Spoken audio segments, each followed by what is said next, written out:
And we're back with another episode of the Lakers Fast Break podcast. It's Gerald Glassford coming back at you here for the Lakers Fast Break.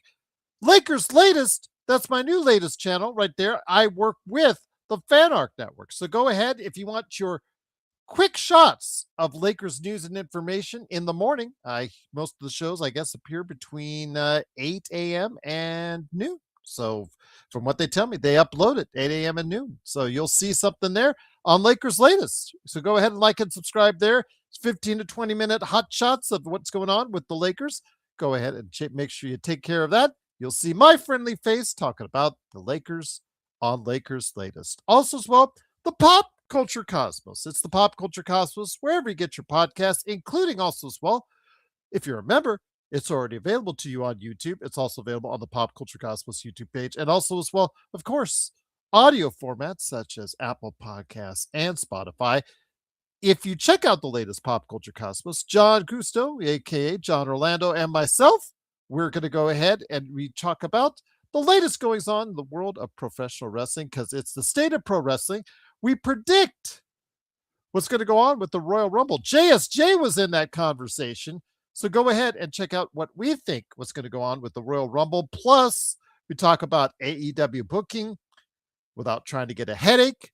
And also as well, who is the biggest drawing card right now in pro wrestling? We talk about all that and more right there for you at the Pop Culture Cosmos, wherever you get your podcasts. Also, Inside Sports Fantasy Football. I want to let you guys know that we will have a Super Bowl preview show coming up for you next week. Chris Lardieri and I, when I catch up to him, we'll go ahead and bring that to you. Plus, next week, we will have a trade deadline special for you right here on Thursday night. And also as well, of course, we will have, I think I'm hoping, going to see if I'm going to try and see if we get together a Monday preview show with an NBA trade preview show special, maybe even a mock trade deadline type deal like we did last year. Hopefully no audio issues this time around. But I've got a whole bunch of stuff planned for you. I've got interviews with other reporters from other teams. I've got a whole bunch of stuff planned for you next week. So stay in tune with us right here at the Lakers Fast Break. Vari, yes, if you guys didn't get a chance to be part of our Discord earlier during the game, yes, the game was so lopsided. We had a chance to chat, and there was a challenge thrown down. 5-on-5. I guess the Australian LFB crew versus the American LFB crew. The Australian LFB crew would include Vari, Alan, Mark, I believe, of course, Aussie, who is on Facebook usually to watch the show, and also as well, Jeremy. So, Jeremy, if you're listening out there, hopefully we can get you back into shape, my friend, and get you going. So, you know, because I want to see what kind of jumper you got because the challenge has been thrown down. 5-on-5. American versus Aussie, LFB. There you go, indeed. But the game itself, that tells you where it was because if we're talking about pickup basketball, you could pretty much tell you were watching pickup basketball today for the most part because the Lakers just basically got off to a great start, ran away and hid one of their best first halves of the season as it was 77-48 at halftime. The lead got up into the mid-30s, kind of lost focus a little bit and got back down into the low 20s, but then the Lakers in the fourth quarter having to bring out LeBron, having to keep him in the game for a little stretch in the fourth quarter, got to pull away, and the Lakers, an easy laugher, 142-111, much needed victory. I mentioned this on Lakers Latest. I was hoping for an easy victory, and that's what they got, 142-111. Washington was fielding what you could say for the most part was a substandard team out there tonight and just absolutely looked atrocious at times. Their passing was absolutely terrible. And yeah, their shooting, took 48 threes and they only made 33% of them. And it just was not pretty. This is a team in full tank mode, and the Lakers took advantage as they get the victory, 142-111. They are currently 29-18 on the season. They move back in an essential tie with the Minnesota Timberwolves, about 8 games back in the Western Conference. So they're still listed as 6 technically because Minnesota Timberwolves have 30 wins, but yes, they're essentially in a tie for 5th place in the Western Conference. So want to hear your thoughts on what's going on with the Lakers. And of course, I know you guys are talking about DeAndre Hunter because again, word came out yesterday. Brett Siegel on Twitter, other sources out there talking about possibility of the Lakers doing a 3-way trade involving DeAndre Hunter. As far as coming to Lakers, possibly Day'Ron Sharpe, possibly Haywood Highsmith coming to the Lakers for, I guess, Rui Hashimura would be involved in the trade and Dalton Connect as well. I want to hear your guys' thoughts in the comments. I'm going to say again, I'm not in love with it. We talked about this on Discord. I talked about it on Lakers latest. Um, DeAndre Hunter is having the worst season of his career. If you look at the stats and if you looked at what, as far as the eye test is concerned, he had a good game against the Lakers. Of course, timing is everything, but overall, he's had the worst season of his career. He lost his starting job to Jalen Tyson, a much cheaper, more effective option. And remember, Cleveland is they're in the second tax apron. So he has about he has about 23, $24 million left for the next 2 seasons.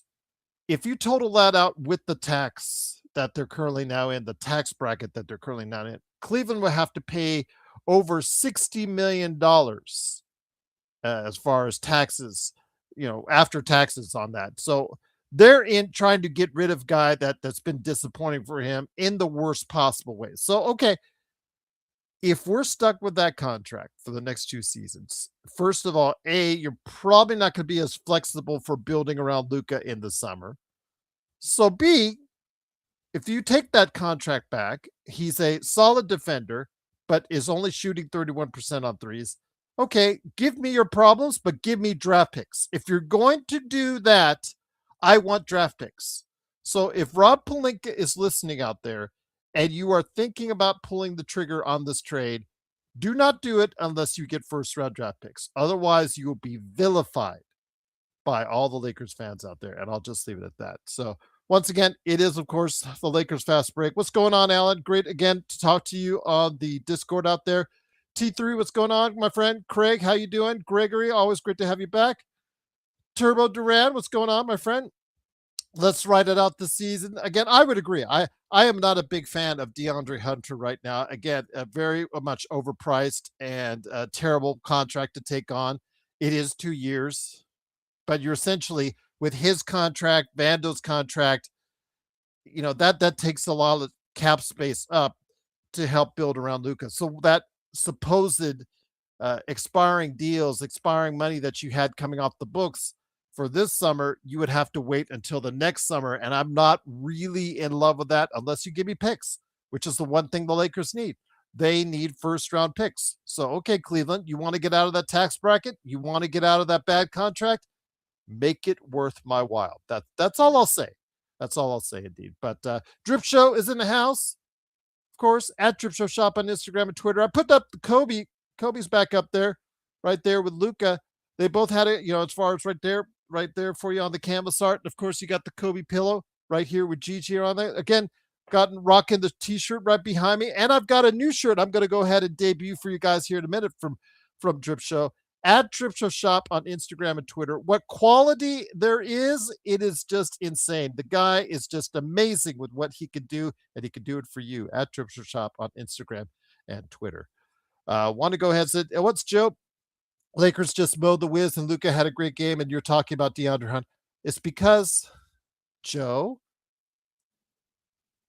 shut up, Joe. Just shut up, Joe. We're going to ignore you. So again, DeAndre Hunter seems to be, as far as is concerned, the major source of conversation for a lot of guys. Again, a great game for the Lakers today. Yes, Luka had a great game. He had a triple-double in the first half. He had a triple-double in the first half. The second first half triple-double in his career. Outstanding game for him, Joe. Is that what you wanted to hear? Absolutely. You got what you wanted. But people are talking about possible trades, moves at the deadline that the Lakers will be making, and the rumors came about as far as DeAndre Hunter is concerned, which tells me in Joe's response right there how much he would love the prospects of getting DeAndre Hunter right there in a nutshell. Again, if you're not getting draft compensation, I wouldn't even come close to it. But Dave McMenamin posted that players with a 25-point triple-double in a half in the play-by-play era since 1996 and 97, there's only 2 times that's happened. Luka Doncic in 2023 versus Utah, and tonight versus Washington. So outstanding performance for Luka tonight, absolutely, by the whole team. DeAndre Ayton, against a much smaller Washington team once again, looked good against a really bad team. Let's see how he looks on Sunday against the New York Knicks. For him, DeAndre Ayton, 28 points, 13 rebounds, quite possibly the best game of the season so far for him. 3 block shots as well. LeBron James looked really comfortable out there, looked like he was just going through the motions and looked happy in doing so. 20 points for him. And of course, Luka Doncic, again, the triple-double in the first half, 37 points for him, 11 rebounds and 13 assists, 3 steals as well. Once again, it is the Lakers getting the victory, 142-111. Lakers are now 29-18. Again, essentially tied for 5th place in the Western Conference. A great performance for Lakers. Just what they needed, a very comfortable victory as they head to MSG for the game against the Knicks on Sunday. YYC, yes, Ayton got his touches, and he looked good against a very bad team. I want him to start looking good against very good teams before we start really getting on that DeAndre Ayton train once again. Yes, Turbo Duran says, I say no to Hunter. Again, I don't think it would be a good idea. I know Daron Sharp is a nice player, a little undersized for a big guy, but he is very strong and gets a lot of rebounds. Haywood Highsmith, who was mentioned in the deal, he has an expiring $6 million contract, but he has not played at all this season due to knee issues. He is expected to come back soon. So there you have it. That's what is the proposed 3-team trade that's involving the Lakers at this point in time. So we'll see what happens if that materializes or not. But again, I wouldn't even blink twice unless I was getting something more substantial as far as draft compensation is concerned on that, because you're basically saying that I'm going to go ahead and readjust my plan and go all in for Luka in 27 instead of 26. Gregory says Hunter is not only players. Like if we say Hunter, Highsmith, Sharp, yeah, or Hunter, Sharp, Zaire. No, Gregory, no. I still say no. You have to get picks with it. If you're taking on someone else's problem, you have to make them pay for it. You have to be wise about this, Gregory, because the Lakers don't have a myriad of assets themselves. So if you're giving up your expiring deals, that's taking money off your books and giving it to Cleveland instead, you have to make them pay for it. You have to make them pay, and you have to ask for first-round draft picks that you can get in return. YYC says Ayton will be trouble versus Cat Mitch. Will be in trouble versus Cat Mitch. Yeah, that's what I mean. YYC. I say it's great that he got a 28-13 game against Washington, but I really want to see how it looks against a front line of Mitchell Robinson, if Mitchell Robinson plays Sunday, early evening or 4:00 our time on the West Coast, against the New York Knicks. So we'll see what happens. But Turbo said, yeah, LeBron James, he did miss some layups. We were talking about that on the Discord. He wouldn't have missed those layups back in the older days, but yeah, whether it's a lack of focus or old age starting to kick in. It's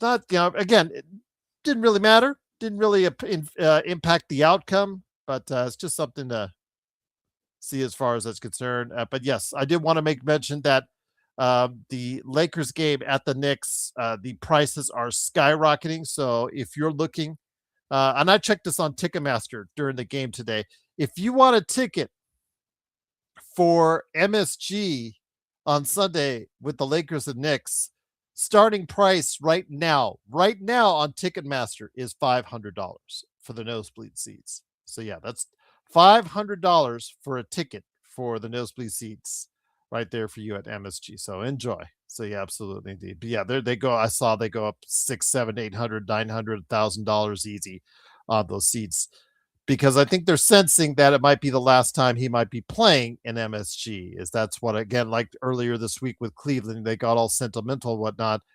tonight. Not tonight, it was, but Sunday night, I think a lot of people are sensing that it might possibly be the last time he plays in MSG. And if it's not, then I don't know if it's money well spent. I guess so. Turbo says, I hope Lakers come out fighting against the Knicks this Sunday. There's no excuse. They got an easy victory. The stars for the Lakers, 31 minutes for Luka, which is nothing. LeBron, 30 minutes. That's good if you could keep him around that. DeAndre Ayton had 29 minutes tonight. Jake LaRavia, 25. Marcus Smart, 27. They didn't get taxed tonight. There should be no excuse. And you have a day off. And you're already in that general area anyways, as far as it's not that bit long of a trip, long of a flight between Washington, D.C. and New York. So you should be able to go ahead and manage very well. And the Lakers should give New York a challenge on Sunday. Again, 4 p.m. Pacific, 7 p.m. Eastern. New York is going to beating up on Portland right now. So both teams should be rested enough when they meet each other on Sunday. What's going on, Jeremy? How you doing, my friend? You've been brought into a conversation, Jeremy, because we were having a Discord. It is going to be hopefully one day 5-on-5 about there on the court. Aussie LFBs versus the American LFBs, 5-on-5, and you are one of the 5 on the Aussie LFBs. We mentioned that's how many followers in Australia that we have, so we wanted to make sure. So Jeremy, work on your jump shot. Work on your jump shot, my friend, because the Aussies have recruited you, my friend. What's going on, Craig? Cheaper than dog oh, cheaper than Dodgers tickets. Yeah, I guess it is. Jerry says, yeah, I'm 6'3", so about the same height as you and Ox. Yeah, watch out for Ox because, as we talked about on the Discord, we're all assuming that when Joe Soros sets screens, he's going to have the elbows out. So when you're trying to run around the corner, you're trying to run around the pick, careful those elbows from Joe. And I'll just leave it at that. So, yeah, about the same height. So there you go. All right. Mark and Vari, there you go. Vari, you were worried about the height. Alan, you were worried about the height. There you go. You got some height right there with Jeremy. There you go. All right, indeed. Tony says, I'll beat you guys. You know what, Joe? You're funny. Yes, you look funny. How about that? Shut up, Joe, and get in on this conversation here, my friend. Stop sitting on the sidelines as you like to do during the first 20 minutes of the show and act like you're doing something important. Get on the show, my friend. Get on the show so I can pitch your channels. Like, for instance, the Joe Sorrell experiment and your fine company, Simblades with a Y.com. Sorry, I was up late last night too. Watched Novak beat Sinner. Amazing match. Yeah, absolutely, Jerry. But again, someday, hopefully we can do that 5-on-5 Australians versus the American LFBs. There you go. Indeed. But once again, the Lakers do win 142-111. Easy victory for the Lakers tonight. One of their biggest wins of the season. Absolutely. No doubt after the first quarter about where this was headed. The Lakers were up by as much as 36, I believe. And yeah, absolutely. It's tough.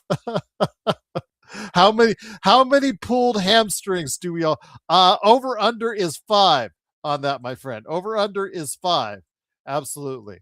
That would be my guess. That would be my guess indeed. So yes, I would say over under on that is 5. Get rid of Vincent, Craig says.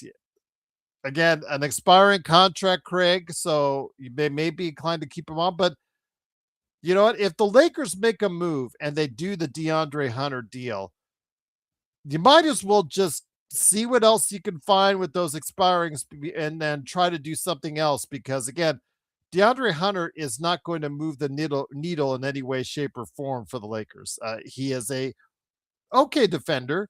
Sometimes he was in the past a good defender. So you could say he's above average defender, but right now he is having the worst statistical shooting as far as 31%. It's the worst shooting year of his career. And statistically, it's just not looked good. He lost his starting job to Jalen Tyson. And they really, with all the tax burden that they have, Cleveland wants to get rid of him bad. And again, if you're going to take on this contract, you better get some pretty good draft compensation from it. That's all I say. Gregory says Vincent is terrible. Yeah, it's been a bad 3 years overall, Gregory, for him. I agree.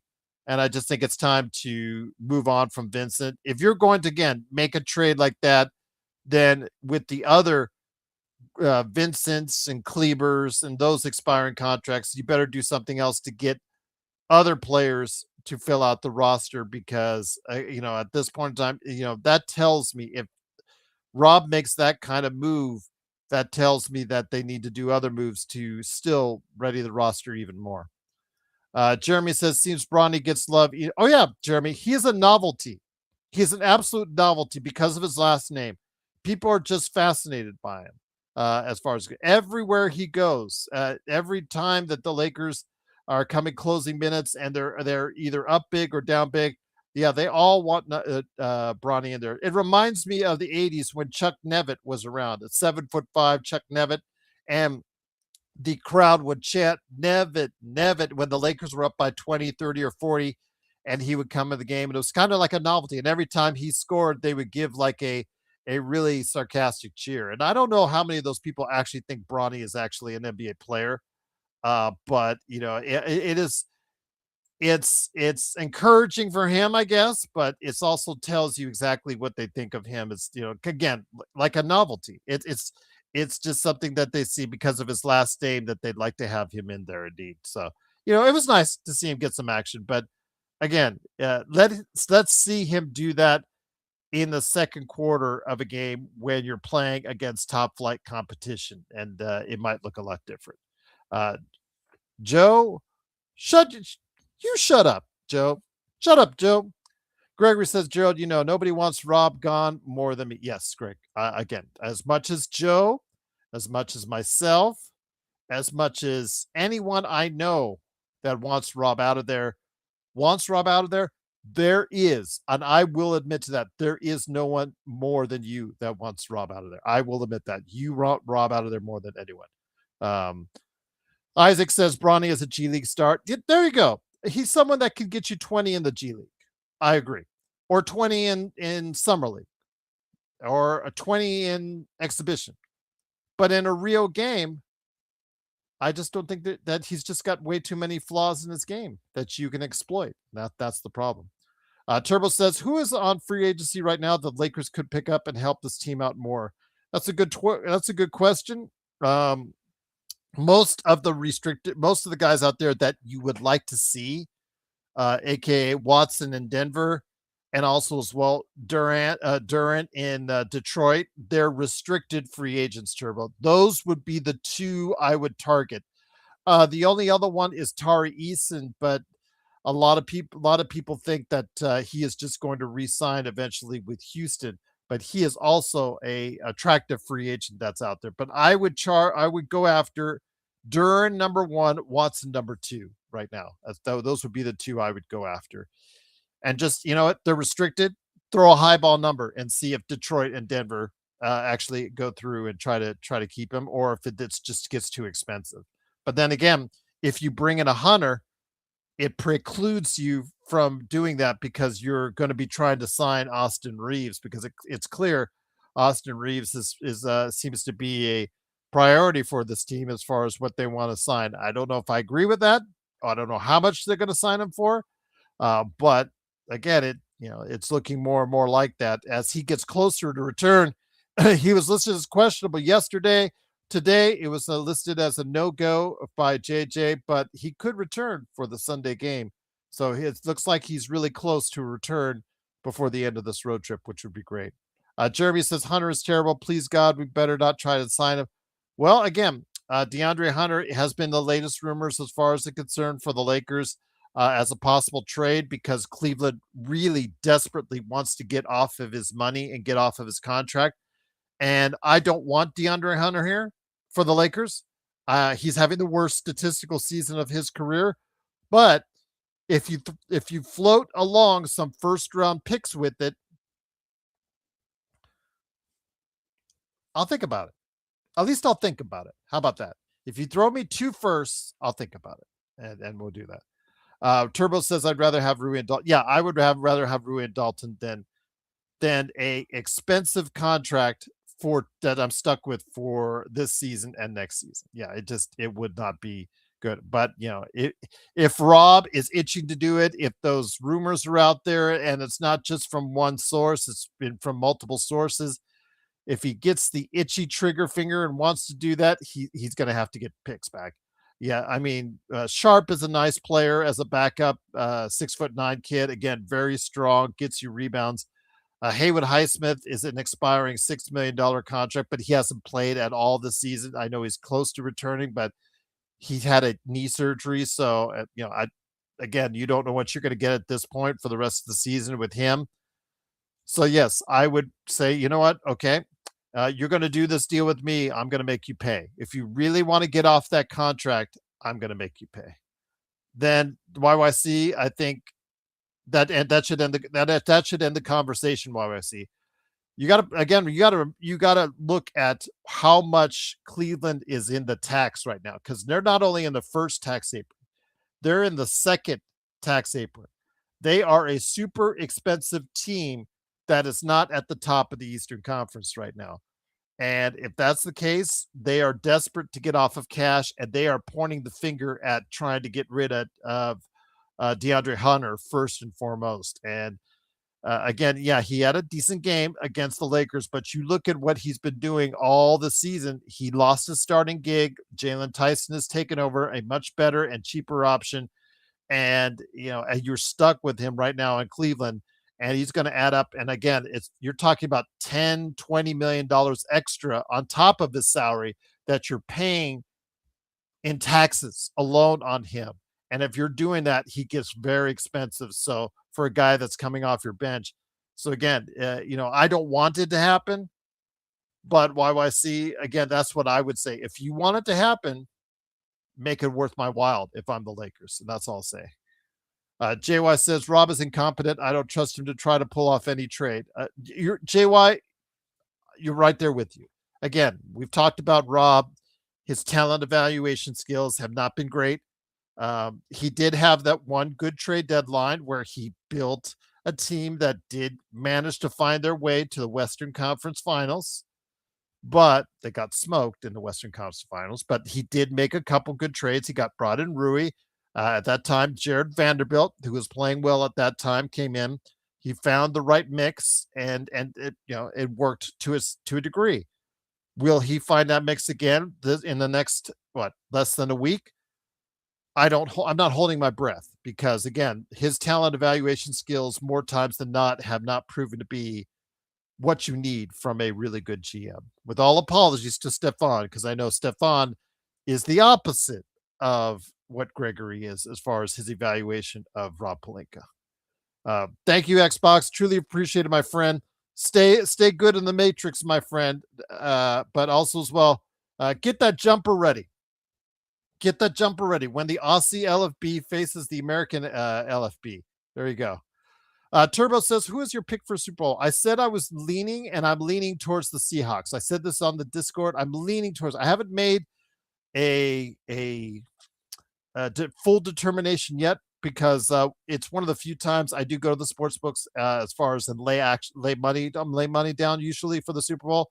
I usually lay a bet on it. So on the Super Bowl, either that or one of the props. So I am thinking it's going to be something in the range of the Seahawks at this time. There you go. El Rosto, thank you so much. And El Rosto, again, I am working is something behind the scenes, because due to your generous donation from the other day, I am working with something behind the scenes for Drip Show. El Rosto says talent evaluation is the responsibility of the scout, GM contracts. No. El Rosto, appreciate the super chat. The GM has to be a good talent evaluator. Sam Presti is a good to great talent evaluator. I would stop you right there and say Sam Presti just does not just trust everything on his scouts or his assistants and whatnot. He has to be a good talent evaluator himself. Otherwise, he doesn't get the job done that he has gotten.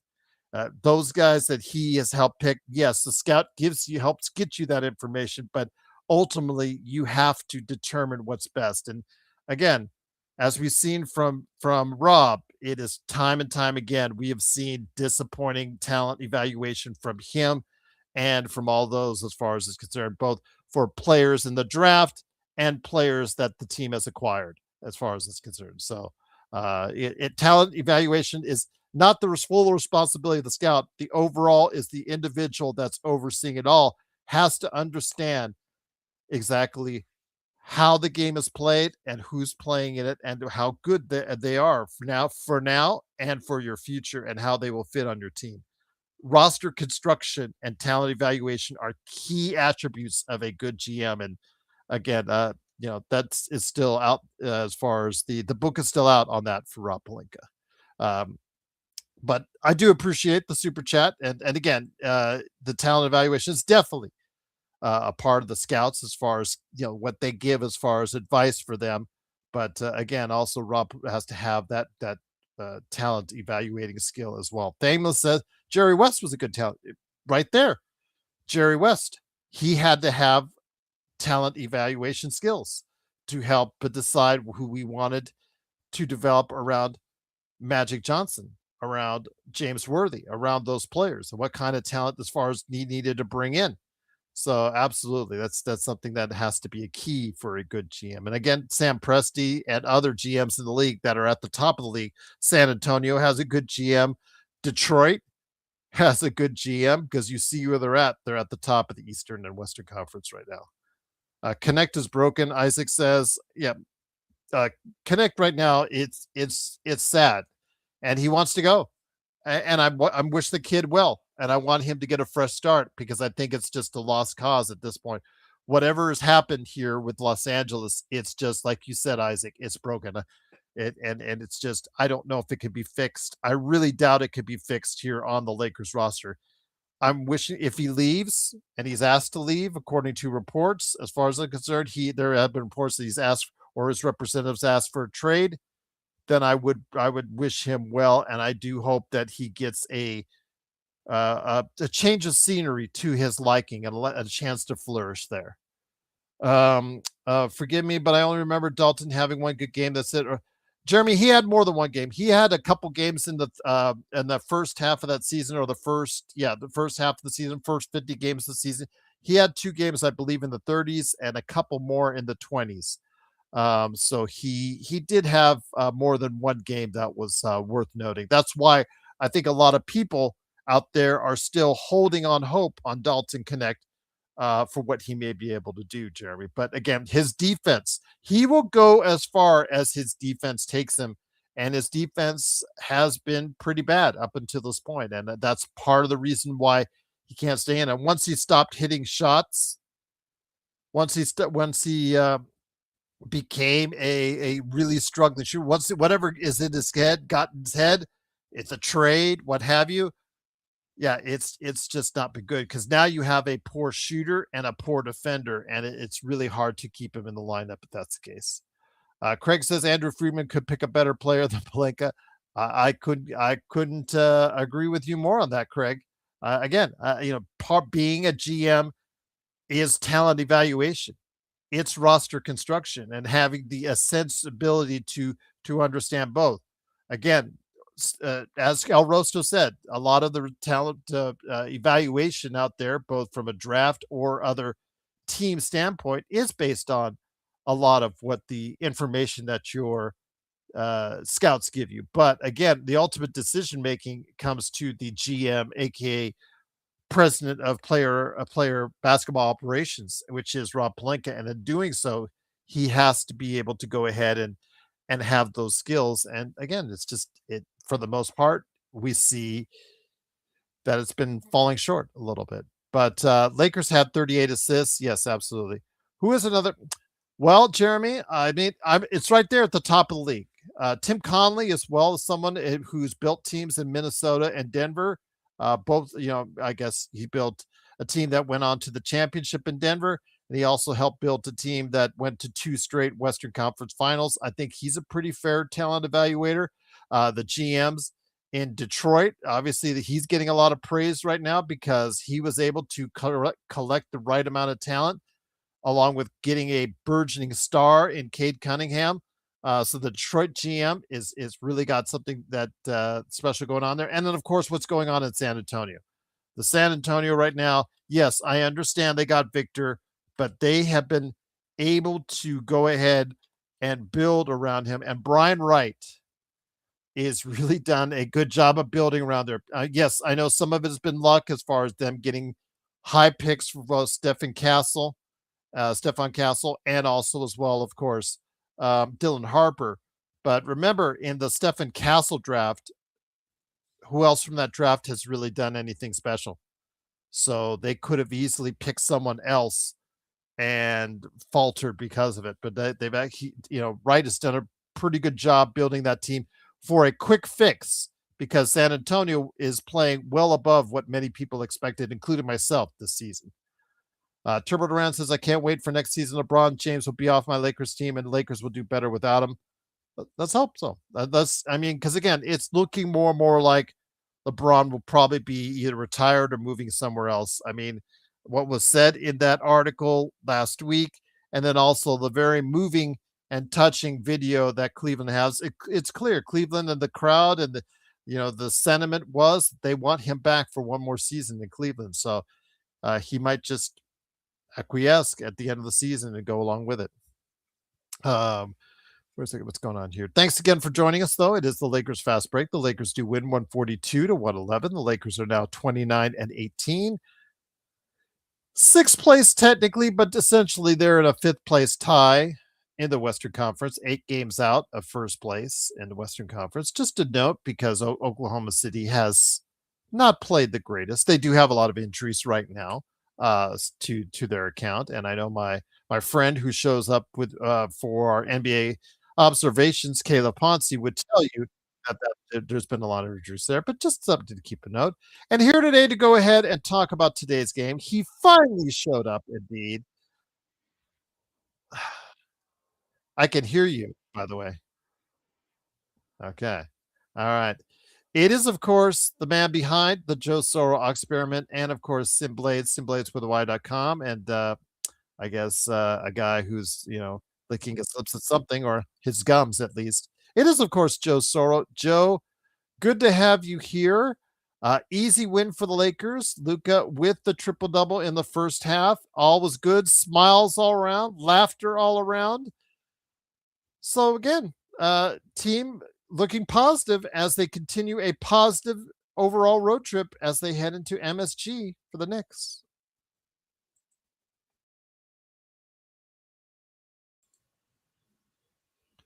Is he just going to sit there and make a goofy face? That's fine. So not great for our audio audience, but it's fine. I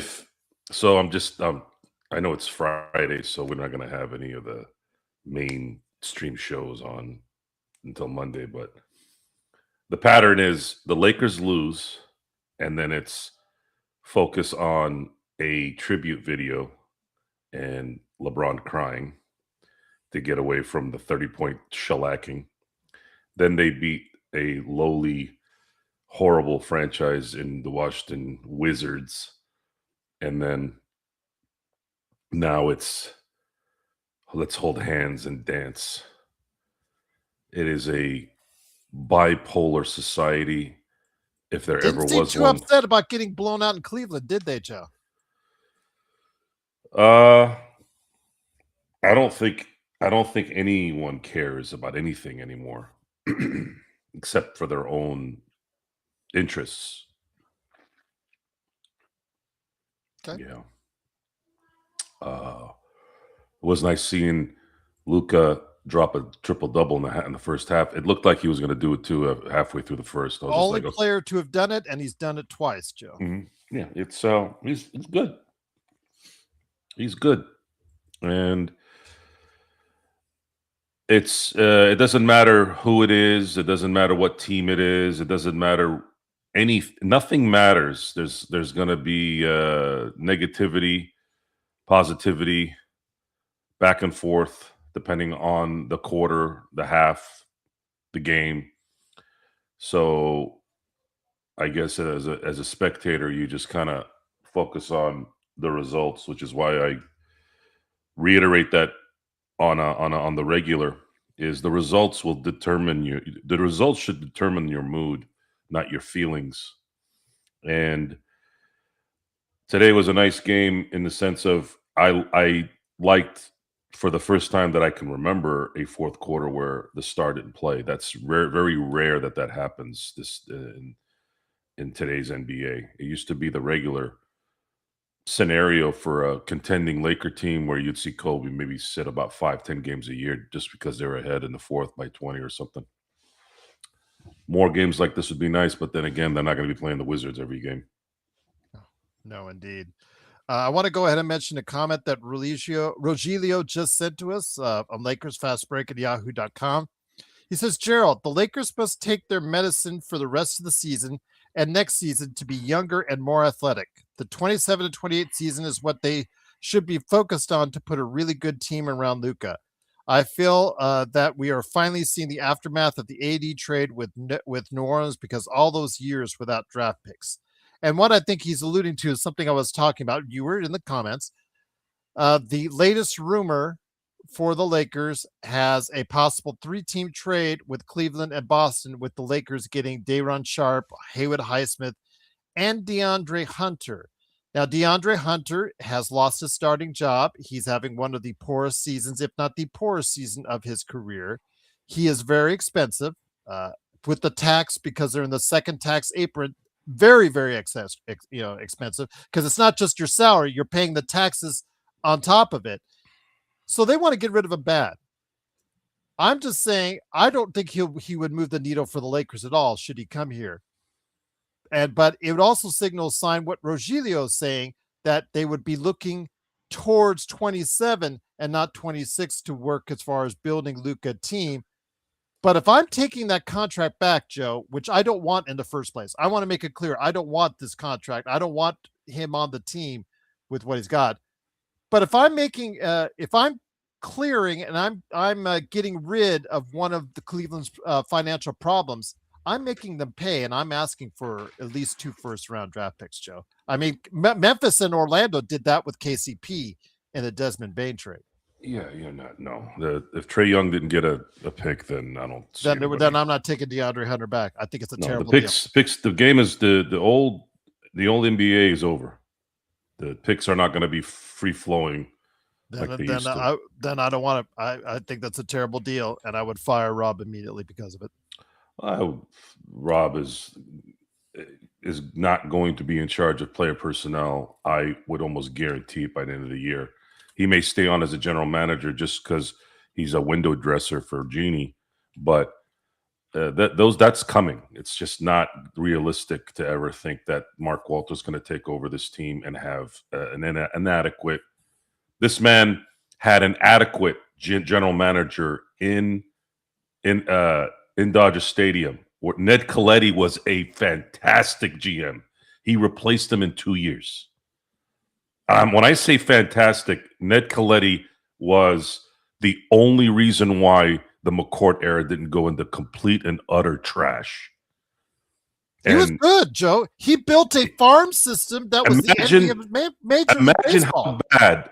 Imagine it's like a bad parent producing a scholar child, right? And that child is not resentful. That child isn't going around and saying bad things about their parents. That's who Ned Colletti was for the Dodgers. I actually felt bad. But when I heard it was Andrew Friedman, who was the best in the game, him and Theo Epstein were the guys. They were new, like kind of like the LaFleurs, the McVays in football, the young kind of, Ivy League types, right? The geniuses. So Mark Walter had a fantastic general manager, but Mark Walter said, I want the number one guy. So I don't know. I can't guarantee it's going to be the people we do know that he's going to go after, the Presties, the Conleys, the Brad Stevens. But I feel very comfortable that it's going to be someone that's going to be very good. Oh, yeah. If it's not them. I would agree with you on that. So as far as what the Lakers need to do now, We're gonna be going back and forth on this depending on the game's results. When they lose, we're gonna be depressed. We're gonna get angry at Rob. We're gonna hate Jeannie. We're gonna do all this crap over and over again. Then they'll win, and then we'll kind of sort of be soft on it. And then, again, it's rinse and repeat.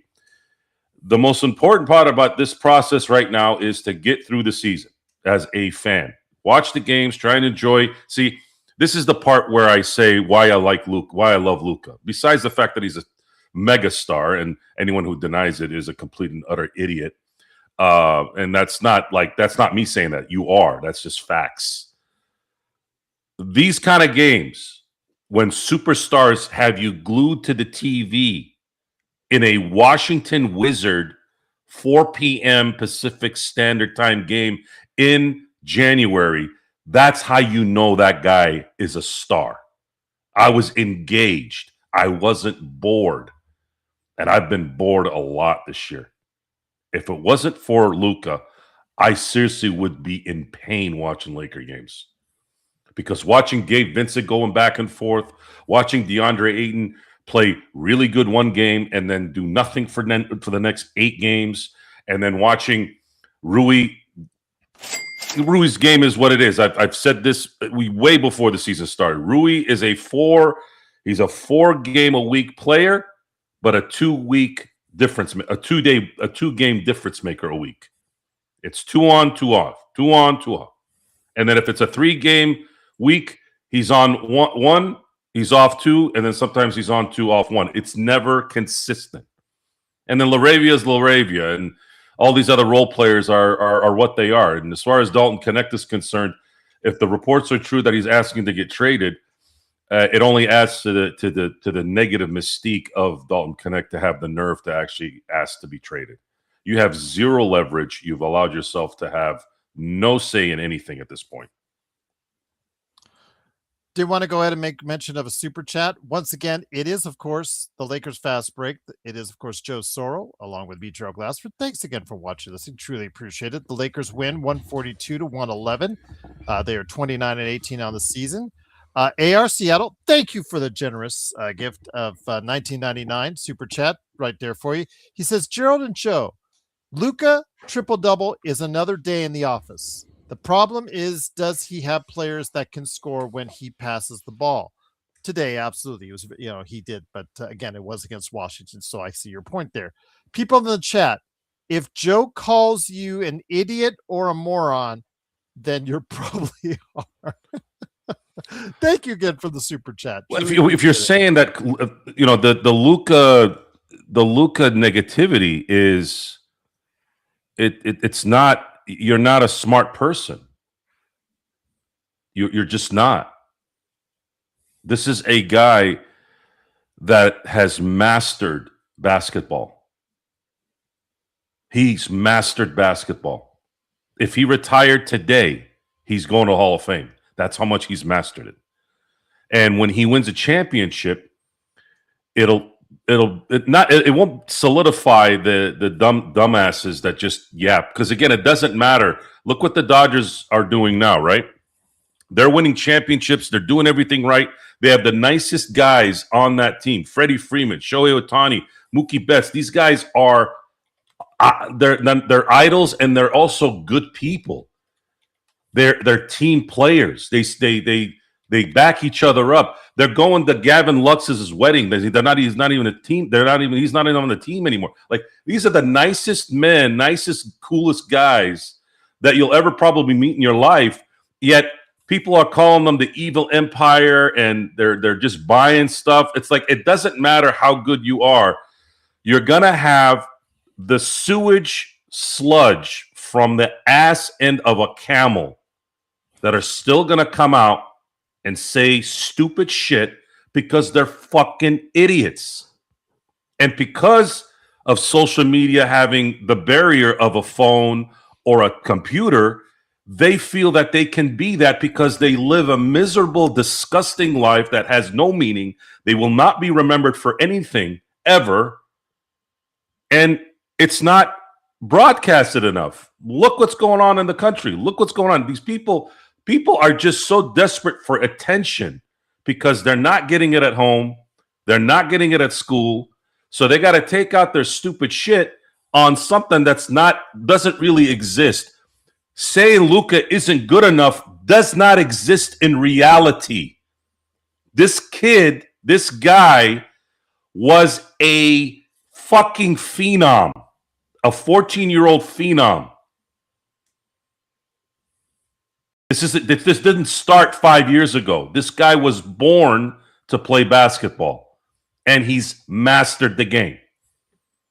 So these are the type of things that you have to maybe open some attention to. Maybe it's not going to work all the way. It'll never work because, again, we live in a world, or we live in a country that's got freedom of speech. People are allowed to be complete and utter idiots. So, they will continue to do that. But I'm looking at every game from here on out as a process that's getting closer and closer to the ultimate goal of what is likely going to happen, which is they are going to get young players. They are going to get players that are going to be more conducive to Luka Doncic's game. And when that happens, everybody that's not understanding basketball or understand who this guy is going to eat shit, and everybody's going to start bitching and whining about how the Lakers are whatever, like they always do. As soon as the Lakers start winning, it's some kind of cheating thing. Oh, it's some kind of bubble thing. Oh, it's just, he needed Shaq, or, he needed Powell in this 5-minute stretch. Stupid fucking idiots. It's a team basketball game. Jordan needed players around him. Did Jordan play 1-on-5 in the 90s? No. Did Kobe play 1-on-5? Did Shaq play 1-on-5? No. You want Luka Doncic to be Gary Payton? No, it's not going to happen. But you know what he does do? He does everything else better than you, better than 99% of the league. So this process has already started. It started last year when they got Luka, and then it got slammed when we found out that the minority owner, Mark Walters, and the Guggenheims finally took over the main piece of this thing. And as soon as that happened, you guys, for those of you who didn't see it last year, we did a show on it. Go back and listen. I have not stressed an ounce since that announcement. And you can see it. I might still be aggressive and loud and ranting, but I'm a ranter because that's what the people want. I'm going to rant because our audience likes it. And there are a lot of reasons to rant sometimes too, which adds to the juice. Once again, it is the Lakers winning, of course, 142-111. Also here today, good man indeed. It is, of course, the guy behind the 3-minute report right there for you at Lakers Corner. It is John Costa. John, great to have you here. Another cheap plug from a man, Drip Show. Look what he just sent me right here. That's good. Dope, Drip Show. Looking good. That one is sick. At Drip Show Shop, guys, on Instagram and Twitter. Look at that quality right there. Absolutely, indeed. I'm going to be wearing that with pride. He just came today. Just absolutely blessed that he is. How lovely. Yes. Very good wordplay. Yeah, it is lovely. Thank you. There you go. See, lovers right there. There you go. Laker lovers indeed. But it is, of course, the Lakers Fast Break, and John Costa is here from Lakers Corner. John, easy win for the Lakers. When you're talking about the American LFB versus the Australian LFB in a 5-on-5 full court. Joe, I was trying to tell him, Joe. I told him warned him. I said, Joe is sitting those screens, elbows out. I'm telling you guys gotta understand. Australians love soccer or football. Yeah, but they were trying to talk shit about some hoops when we were in the Discord, Joe. And I said, Ben Simmons is Australian, isn't he? Listen, Joe, I'm talking about LFB us, LFB them. Yeah, Joe, I told him, look, if I get a good screen from Joe, I guarantee ain't nobody going over that. So that means either I'm getting to the hoop at will, or Joe rolling and he gonna finish at the cup. So we're not getting beat. There's no way. Yeah, that'll be fun.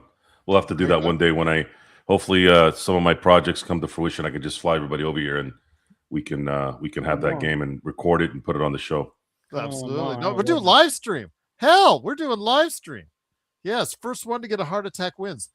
So, John, I wanted to go ahead. I just need 3 months. I haven't played ball in a year, but same. I just same need 3 here. months. Let me play every day, and then I'll get back into my groove. Same here, but Whoa. it is over under 5 on the torn hamstrings. I'm AR not hearing nothing. Seattle, thank you again for the nice, generous donation, and also becoming a I have a member as very well. weak Really left appreciate ankle in terms of my tendon stretched from the 15,000 turns on it, but I do put a little strap on it, and I'm usually okay. it. There Whoa. you go, indeed. Put a strap on it, Joe. I got to put some kind of coverage on it, and then No, of course I'll wear my Jordan 13s, especially when it's indoors, and then I'm good. I can run all day at that point. So, John, let me ask you this. When it comes to what you're seeing with the Lakers as they head into MSG for that very expensive matchup, if you're trying to find a ticket, like I said, I looked on Ticketmaster. The lowest price is $500 for a ticket to that game. Yeah. What? Yeah. For the Madison Square Garden? Yeah, it's the highest. I don't know if it's the Oh yeah, okay, yeah. because I think it's LeBron's last time. Right. They think it might be. So with that said, though, easy win for the victory for tonight for the Lakers. I don't want to take too much from it, but it does set the tone, keeps those positive vibes, a very positive Grammy trip so far. What do you see as far as how this win will relate to this weekend with New York and finishing off the road trip with Brooklyn? I mean, like you said, Gerald, I think there's very little you can take from a team, dominating team with 12 wins, right? I think what you can take is just sheer confidence, right? Or just sheer like, all right, cool. Like we see that we can do it, regardless of whether a 12-win team or a number 1 seed. We see we can do it. Let's go ahead and keep it rolling. And then also, I think another place where is a win. I don't know if you guys are talking about this before I got on here, but just the fact that Luka just plays 30 minutes, right? Like I even think that was a lot. I'm gonna be honest. I was on the Discord. I was saying like, yo, like I think Luka and Bron like should have been taken out. To be honest, they let it down, the lead down to 21, and they did. Yeah.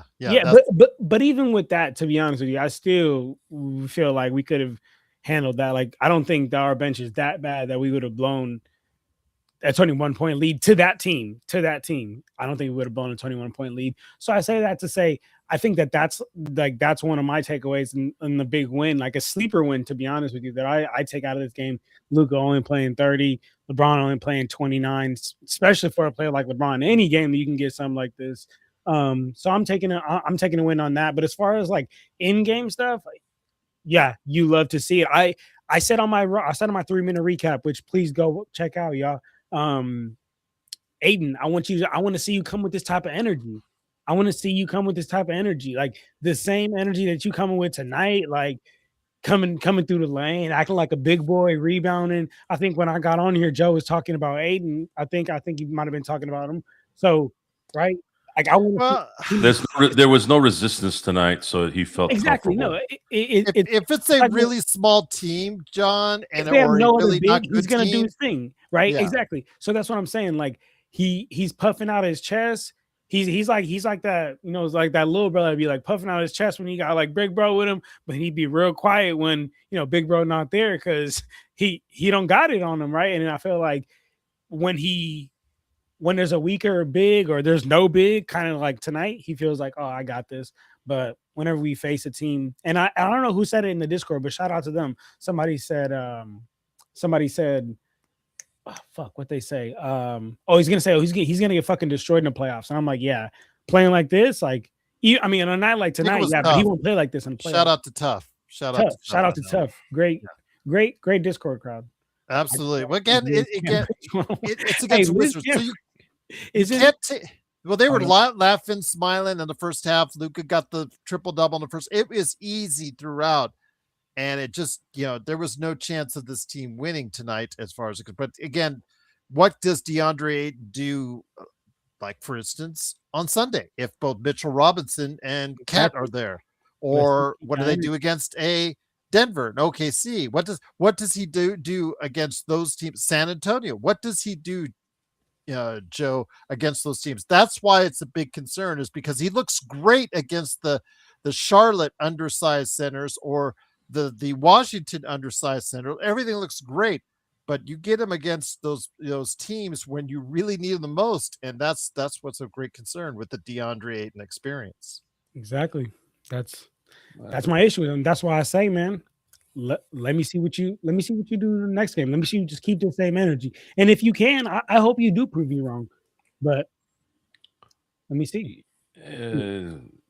I didn't, but the player playing 30 minutes or 25, 29 to me, even if there was a blowout by mid third quarter, this game still is about rhythm and momentum in your game. You don't want to play guys for 20 minutes. Like 30 minutes is good, even if it's a blowout. I thought the allocation of the minutes was perfect. Luka didn't play a minute in the fourth quarter. LeBron played a little bit, but he only played 30 minutes because he had a huge break in the first half. I understand the rest in a blowout, but I also understand that you don't want to be that team that always takes too much time off between bye weeks in the NFL, and all of a sudden you're flat and you lose that first playoff game. You don't want to have that kind of. Now I could agree with that for NFL, but basketball, I feel like just the sheer schedule is just so basketball's worse actually because basketball stamina is more of a rhythm sport. Agreed. Yeah, yeah. I mean, but you get what I'm saying. I'm just still leaning on the side of like, if he doesn't have to be out there and we can still get the win is what's most important in my mind. But I hear what you're saying though. I just think that if we can still get the win without him, having to play even any of those extra minutes, I'm taking it. And on a player like Luka doesn't matter, but on a player like LeBron, it just matters because every time he jumps, it's just like, oh man, you just never know, to be real.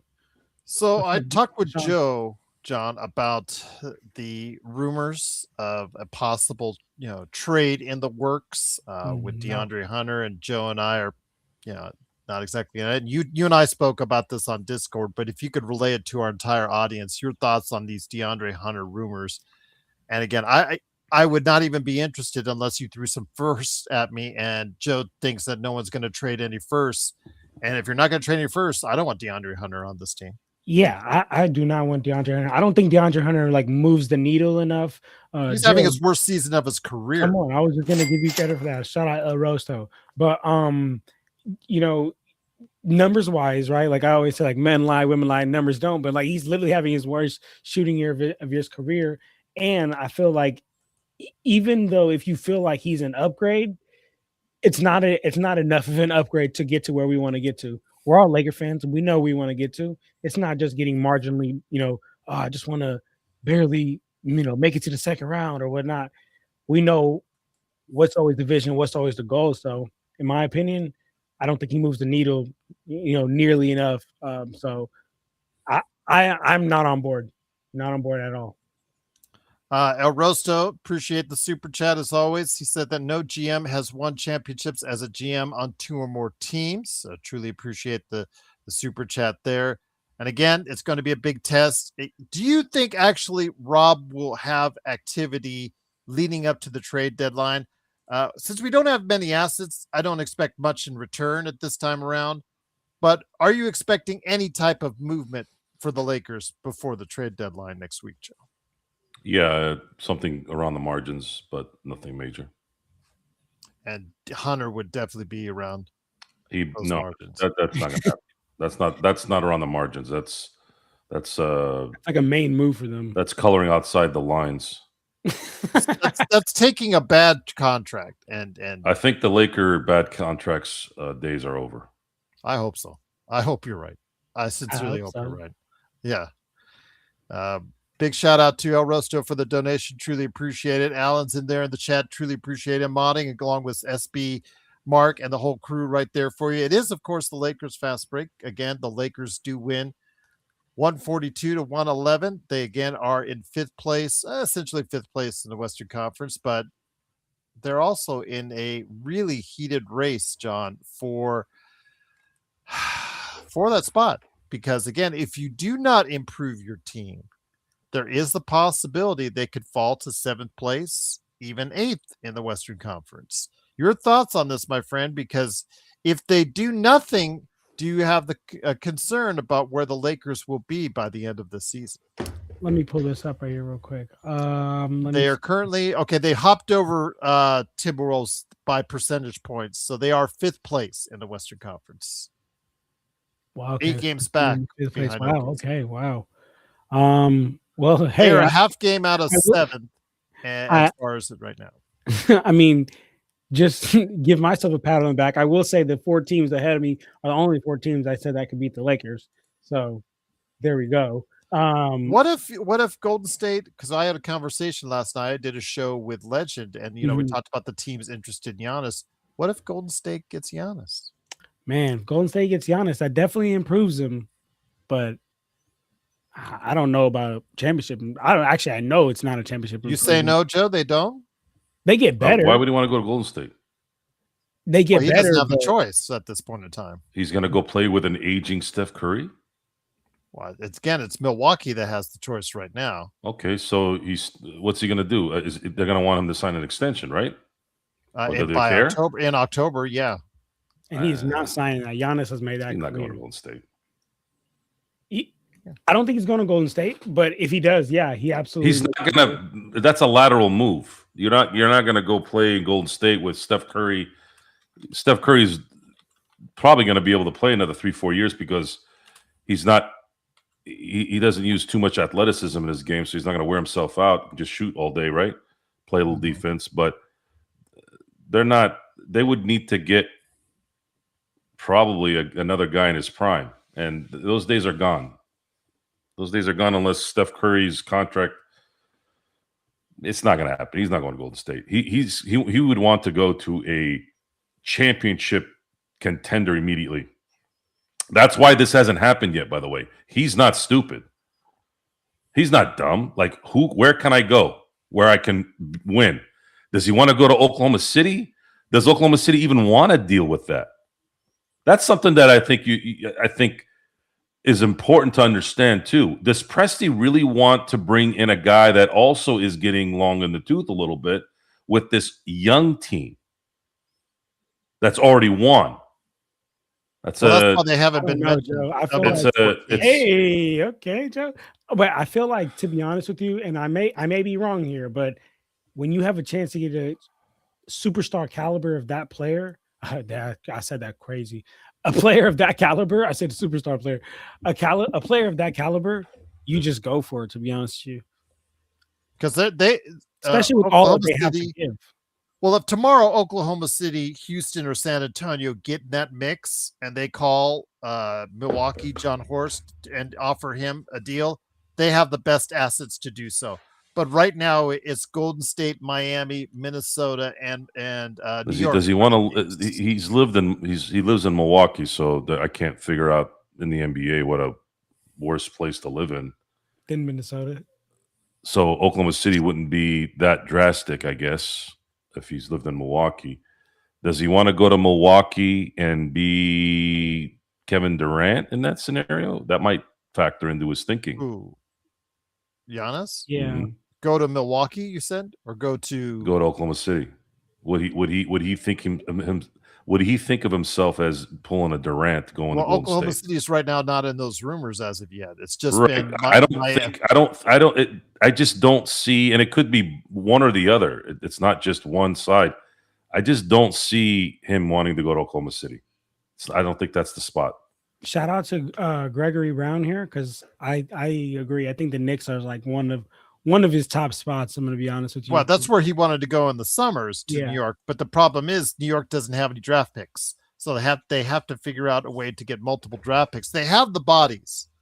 Cat and OG Anunoby would probably get the deal done as far as players wise, but picks wise is what they need to go ahead and do. It's players and picks. They're looking for a total revamp from the Milwaukee side of things. And that's why Golden State is interesting.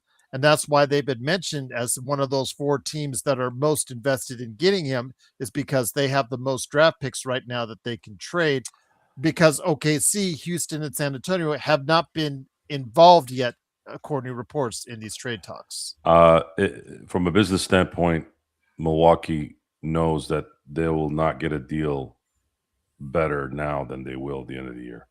My feeling is, in the end here, I might, unless they get a kick-ass deal, which I don't know who the hell would, from places that he wants to go. But if it gets traded in the summer, If he gets traded in the goes summer, to the now summer, there's going to be but some it's assets got to that be people more can throw there. Giannis, but Giannis will have more control of where he wants to go because of the fact that he can sign an extension in October, Joe. If it's He more has control he for has the team control now. right now. He has control right now. Actually, if he really demanded it, he could push it. But at the same time, Milwaukee still probably goes, you know what? If you don't want to play the rest of the year, we're already under 500. We're already sucking ass. If you're already really going to check out, then we might as well just wait out till the end of the year so we can get the best deal possible. Because Milwaukee will not get a good deal compared to the end of the year in this deadline. Because it doesn't make any sense. There's a lot of assets that aren't available right now for some of these teams that will be available by the draft. See what I'm saying? Like the Lakers are going to get. I know what you're saying, but I'm just saying the team has more control right now. In the summer, Giannis will have more control of where he goes. But at the same time, they'll have a better chance at getting more in the summer too if they wait. And I understand that, but again, it's all dependent on if Giannis wants to go there. Because again, in the summer, it's more about him where he wants to go because about the threat of not signing or signing an extension. No one really wants Karl Anthony Towns, do they?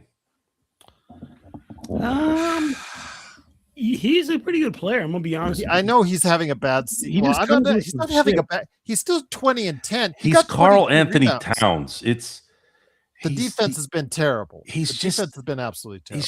He I don't even know who to compare him to make it make sense. He's talented. Isn't he leading the league in rebounds? Hey, tell me if this is a pool. Kevin Love. That's a pool. I think he's a little bit better than Kevin Love, but that's probably a good comp. They're just there. They're talented. They'll lead in certain statistics, but I don't know. His impact is just not there. It's not good. Someone says, what would be scarier if he were to go to Minnesota, Giannis, or San Antonio? So and Giannis, or Wemby and Giannis? What would be scarier? Oh fuck no, Wemby and Giannis would literally fucking break basketball. I was talking to my brother the other day about that, and if Wemby and Giannis are on the same team, you got to think about this from the standpoint of like, it's about how, like, if they really ran a zone is all about covering your zone. It would be insane. They would cover the entire court. I still think Triple J would be a better fit alongside Wemby. I still think Triple J would be a lot better fit alongside Wemby because the fact that he could stretch the floor and Giannis can't. I want to see Wemby go through a 4-series playoff run first. Yeah, I like that. But Wemby is like that though. But I agree. But he's like that.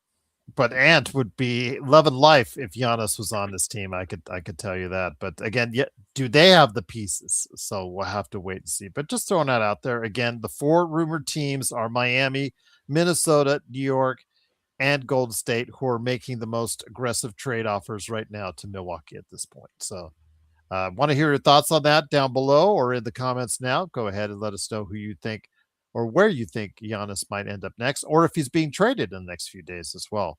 We'll have to wait and see what happens. But Silver says to Alan, I don't know if LeBron taking such a steep pay cut would be appreciated by the Players Association. Again, this goes back to our conversation, guys, that's originated on Discord that caused a lot of strife if LeBron were to take a major pay cut next season, because that's been a real source of back and forth. Joe, you said you would not be amenable to anything as far as him. Is that correct? Only if they win a championship, then you sign him for 1 more year for much less. And if he doesn't take it, then sorry. The problem isn't LeBron taking a pay cut. Honestly, it's the atmosphere that needs to be retired. You got to get rid of clutch. You got to get rid of the decision making. You got to get rid of the decision making by Jeannie and the nonsense through that with her friends and her acquaintances.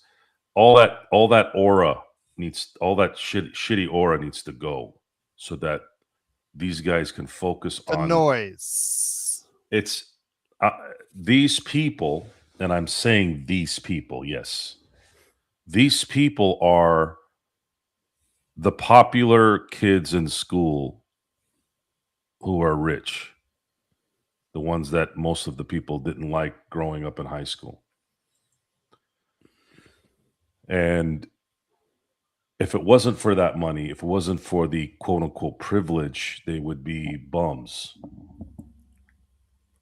That might be harsh considering Rob Pelinka has a law degree and went to University of Michigan. Sure. Yeah, Part of the Fab Five. I might be overstating maybe him to some degree, but he earned his way. But a guy, to me, I'm in a lot of ways, the intellectuals end up being worse than the schleps sometimes over time, because money changes you, power changes you. That's what it is. And I've been asked by friends of mine, they're like, Joe, how can you say this about Rob? This is Kobe's boy. This is, what is he, the godfather to Natalia or Gianna, whichever kid it was. I go, and I keep using the same example here, and I can't prove it, but it's a feeling on this. I might be wrong, but I feel that when Kobe passed, much like when a patriarch or a matriarch passes away in a family, the wild dogs get crazy. Kobe, I think, kept them in control. But once Kobe was out of the picture, now Rob can be the snake that Magic Johnson called him. This isn't me, guys. You guys thought I'm just saying this. Magic Johnson started this. It wasn't me. Magic Johnson got on a mic and talked about getting backstabbed. So just saying, this is coming from people's mouth.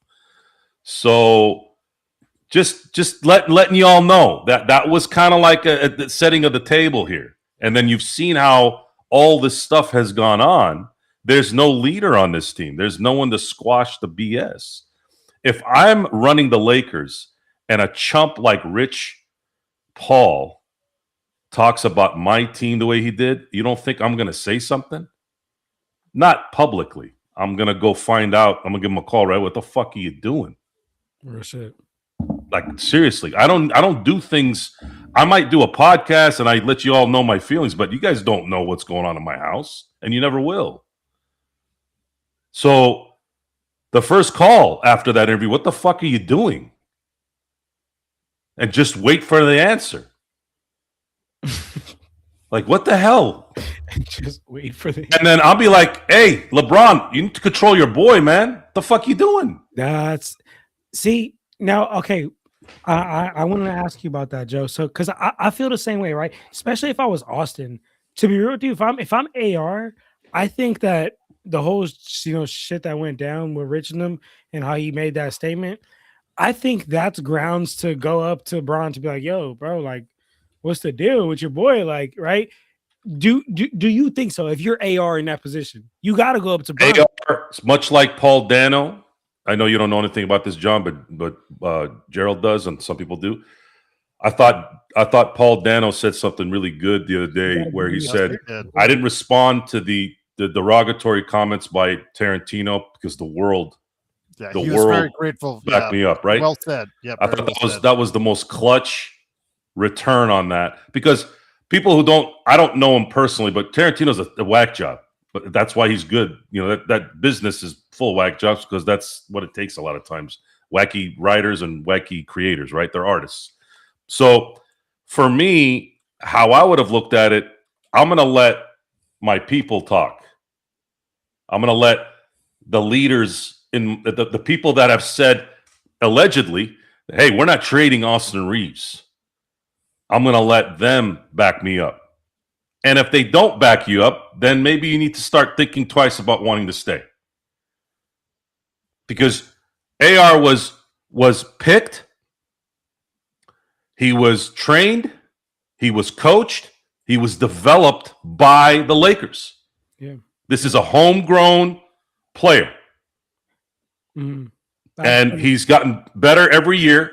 Again, this is just about the situation. This isn't about whether he's part of this team or what. Like, for sure. Like where they are right now. And if you are a true leader, in my view, if you're a real boss, you're gonna make that call and say, "What the fuck are you doing?" I feel it. No, it's got to be a very simple question too, because I want the answer. I'm not going to sit there and yell at somebody. I want to know what the fuck you were thinking when you said this. Yeah, no, I feel you. So, and I mean, like I said, especially in Austin's shoes, I feel like, because it's like, he's got his contract year coming up. Like it's just like, yo, dog, like keep my fucking name out your mouth. So I'm going to say this too, and again, we have to be fair here. Okay, this isn't the first time we've dealt with this in the Laker world. Some of you don't remember. Charles Rosen. Gerald, you remember Charles Rosen, right? Yes. That was the mouthpiece to Phil Jackson. Okay. And what Charlie Rosen would do is he would speak for Phil in an indirect way, either in a book, interviews, and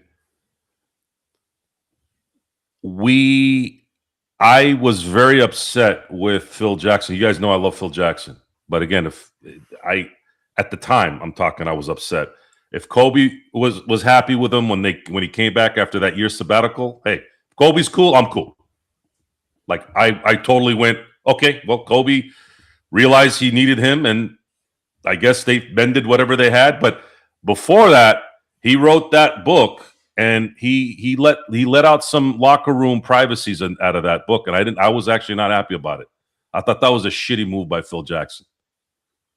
I really did. I thought that was low. I said, dude, you want to sell books to make money? I mean, Phil Jackson's making $10, $12 million a year at a time where who the hell was making that kind of money as a coach, right? And I'm going, why do you have to like as an observer, I'm like, how do you open up the locker room privacy there?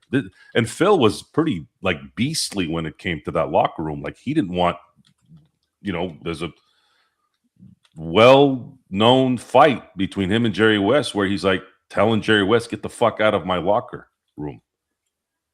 Really? So I just thought it was hypocritical on his part. I thought that was kind of bush league by Phil. So this isn't the first time, guys. I'm not, just so you guys know, so there's credibility here. And a lot of you didn't know this maybe. And I've been around a long time. I've been a Laker fan for a long time. I've been a Laker fan since 1991 as a focused in it person. Like 91 was the year I got in, like I was locked in, right? Before then I was too young, wasn't thinking about sports like I did, but 91, that was it. So we're talking about 35 years, guys. I've been intently watching this. So I'm very familiar with all this stuff and a lot of the stuff in the world, a lot of stuff in sports. This isn't the first time. It's actually never the first time. Shit like this happens all the time. But what the difference between then and now is, are you going to own up to it? A lot of guys don't now. They'll weasel their way out of it. And it's more accepted now than it was then. So 89, god damn. He is old as fuck. He is the most I'm just kidding. LeBron James is the most polarizing athlete that didn't screw up off the court that I've ever seen in sports. Hey, Joe, I say this all the time. Call me crazy, but I think LeBron James is like the greatest success story. Like, just like an athlete story that just like didn't fuck up off the story. Like, I mean, off the field or off the court, however you want to say it. Came from like nothing to something. Put all his homies on. Well, again, every NBA player is a success story.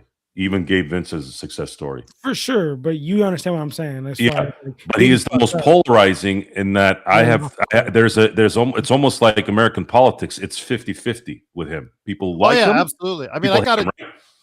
And there's no in between. There's no compromise. The reason why that is LeBron James, he's the prince, the king of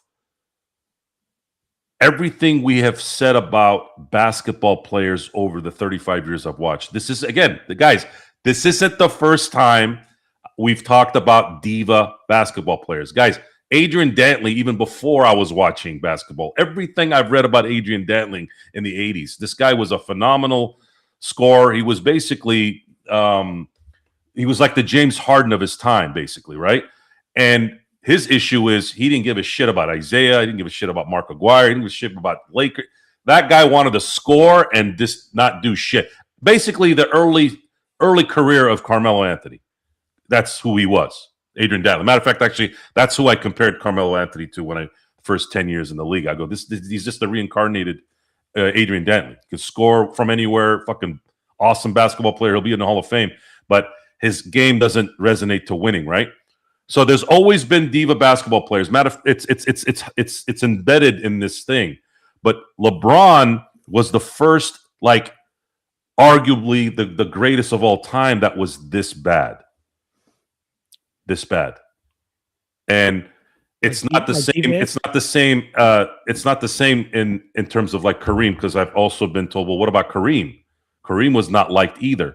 I said Kareem never ruffled feathers inside the team. Like, he never disrespected the coach. He never disrespected, like players in and around at UCLA or with the Lakers or in Milwaukee. Like, his stuff was outside. His beliefs is what got in people weirded out there. It wasn't about the game. Like, there's no stories I've ever heard where Kareem, got coaches fired, and like, you never heard that. I've never heard anything like that.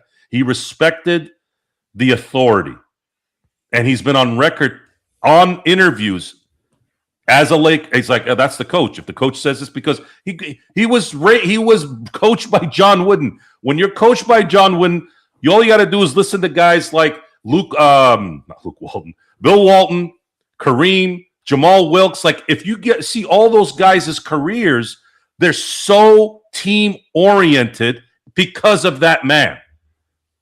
So LeBron James, end of the year, has to really, like, it. You see him play really well. Like tonight, man, the guy's still jumping out of the building. It's like, damn, you appreciate the talent, but unless it means title, it's not going to work, because the surroundings it's not enough to deal with the surrounding of it. You got to, at some point, trade Joe Montana, guys, because Steve Young is ready, right? I know you don't know what I'm talking about, John, but I know some of you all out there do. Okay, I'm not retarded. Okay, I know Joe Montana. Okay, so Joe Montana was hurt for 2 years, right? Yes. Joe Montana still wanted to play, but Steve Young was ready. Okay. But Steve Young played for the Titans, right? No. This is the 90s. See, you tell me you're not dumb, and then you tell them the Titans didn't even exist in the early 90s. I know Joe Montana. I thought he was the other quarterback. No, look, let me finish, and then you can talk. Joe Montana could still play. Okay, he was a god in San Francisco. 1 of 4 Super Bowls, right? Right. Shout out him. I know him. But Steve Young was ready. Okay. And you had to cut. You had to cut your limb off. Hey, we got to go with this guy, and this is what it is. And this is what this is. We're in that moment now. It's Luka's team, guys. Yes. It's Steve Young's time. It's Steve's time. Like, that's the same correlation. Yeah, you gotta let LeBron go. I see what you're saying. For this to go to the next step. But Joe, I'm not crazy. There was a black Steve Young on the Titans, right? He's like a lefty quarterback, right? There was a right? No. Joe, there was the one for sure back in the day. There was talking about Warren Moon. Warren Moon was a righty. And on the Oilers, not the Titans. Yeah. Oh, no, I'm talking about not that back in the day. Like, when I was like a couple of years, like, isn't it like some Steve? No, Steve McNair was when you were still itching your daddy's pants. It was still it was Steve McNair you're thinking about. He wasn't a lefty though. Steve McNair. I'm about to find this. There's no finding. I already know this. Yeah, you guys are. Yeah, I love being here for the history lessons. But hey, quick question. No, you don't. No, I do. I actually do. I do enjoy it. I learn. I feel like it's always good to, be the youngest in the room, because I'm not the wisest, so I can get from you guys. But anyway, question for y'all: do y'all remember like the first? So it's Joe, because I'm thinking about it. Like, you watching basketball since '91. So do you remember the first fucking day you heard about LeBron James? Like, when he was in high school? Like, do you remember that day? I remember watching his high school championship run in 2002. Damn, that's fucking crazy. Yeah. And I remember there was a lot of That's what I was bullshit. thinking There of. was a lot of bullshit tied to some kind of scam or it's something stupid because because people are vile pieces of shit. They were trying to say something about he had a Hummer and Mhm. all this stuff, and I remember thinking, the guy's going to the NBA? Like, what the fuck are you talking about? Like, what difference does it make? He shouldn't be playing in a high school game if he's getting paid. So that was the thing is they That was- should. Some people were saying he shouldn't be eligible to play high school Mhm. ball because he's already got stuff, right? That's crazy. I'm like, dude, he's gonna be leaving in 3 weeks. Like, what? Like, come on.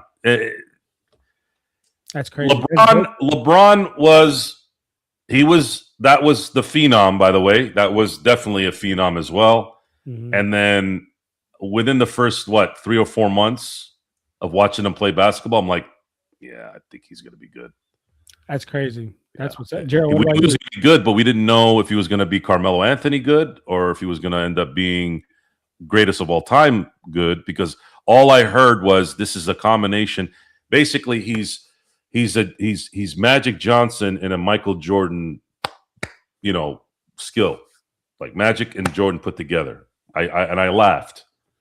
I actually laughed. I said, "What the hell does that even mean? How does that even make sense? How is he Michael and Magic?" Mhm. Well, he can score and he can pass. Okay. I remember a guy named Scottie Pippen that could do that too. So what does that really mean? I would say if you want to start out with something like that, how about calling him the next Scottie Pippen? Start, right? And then eventually he ended up being much better than that.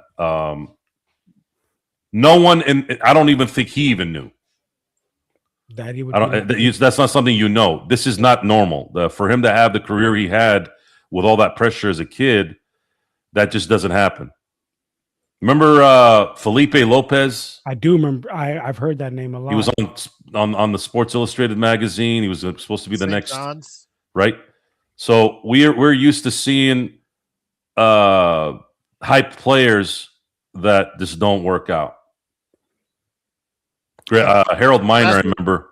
Sebastian Telfair. Sebastian Telfair was one. They had documentaries before documentaries were in about him. By the way, Joe, it was Vince Young. That's what I was thinking of. Vince Young was not a lefty, but he was decent for a couple of years. But then the problem with Vince Young is his IQ isn't too good, like just in general, not just football. And he didn't really work on his game. And as soon as after a while, the NFL is the most humbling. Baseball's humbling too. Don't get me wrong, but football is it comes with pain too. That's where the humbleness really, like it's painful, literally painful. Fuck yeah. If you don't adjust on a daily, on a weekly, on a yearly basis in football, you will get found out. They will be able to scheme on your ass. Tom Brady said this many a times. He goes, as soon as you get comfortable, as soon as you know how a certain set looks, a certain defense looks, they're going to adjust to the fact that you're adjusting. Now you got to adjust on that. And it's all it is you're just adjusting after an adjustment after adjustment. The second you stop adjusting, you turn into Vince Young in year 4, year 5, and then you're out of the league after year 7. But for a player, though, that no controversy, no drug issues, steroids, no arrests. Vince Young or LeBron? LeBron. Getting back to LeBron again, he is probably one of the most divisive players in sports. There's no question. He has never had a problem off the court, right? For you to hate him like A-Rod or a Barry Bonds or even Kobe, right? It's just all this noise. Just all the noise. It's self-inflicted. Yeah. LeBron James. The little lies. LeBron James never could understand his own, like, I guess he could never understand. I don't even know how to say this. I feel like LeBron always wants to be liked by everyone, and LeBron James is a child that really hasn't grown up, and he still hasn't really grown up. 100% agree. And I try to explain this in a way where it's not as it's going to be disrespectful either way. But I joke around too in an immature way because I have children, but there's a time where you have to go and be a professional. And more often than not, LeBron is is a child, and it's not about the decision. It's not about him going to another team.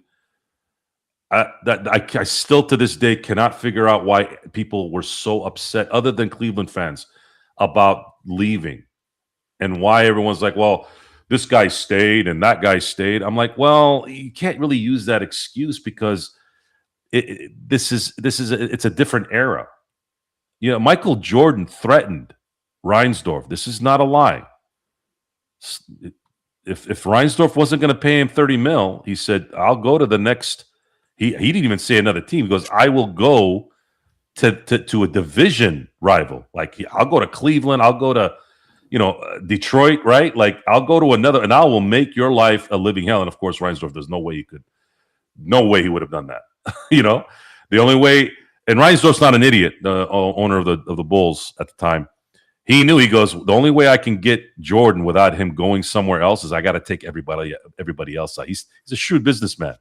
So by eliminating everyone, now he can't have, because he knows Jordan didn't want to go to a rebuild.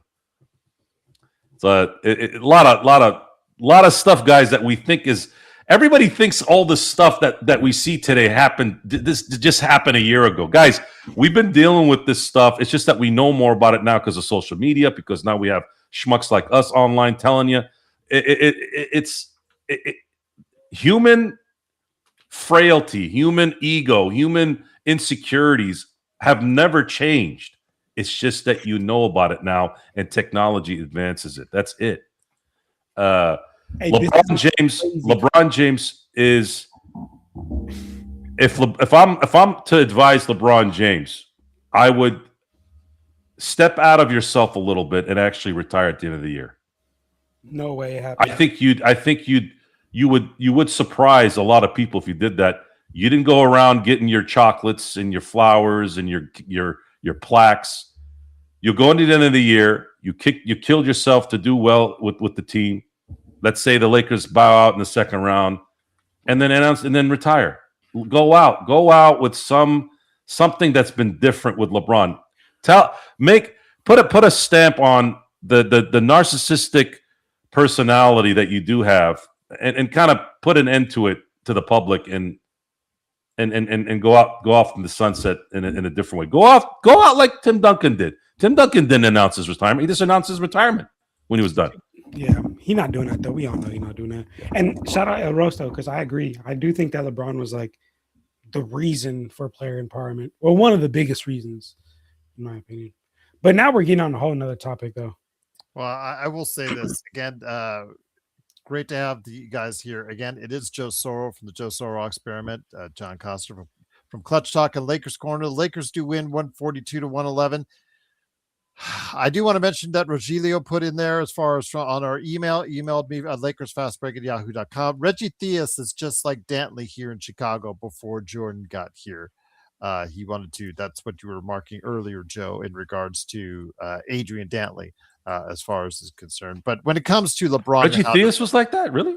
I guess the way they perceive it, yeah. I guess that's. I never heard that he was a jerk. Dantley was a jerk, but I never heard Reggie Theus was a jerk. I always heard he was a nice guy, but I wasn't around at the time. I know he was very media friendly, media savvy, and obviously he wanted to parlay that into a more successful Hollywood career than what it ultimately that happened for him. But yeah, Reggie Theus, I think good scorer. Yeah, really good scorer. But again, defensively, I think that was probably always his issue. But before we head out, yes, the divisiveness of LeBron continues. I mean, I got a comment. El Rosto saw it the other day with somebody just randomly coming back after months, supposedly, where he said, who was this? Again, big time driver. Some idiot responds to the drama that's going on in the ESPN article that drops last week. And he comes on and says, shouting, mind you.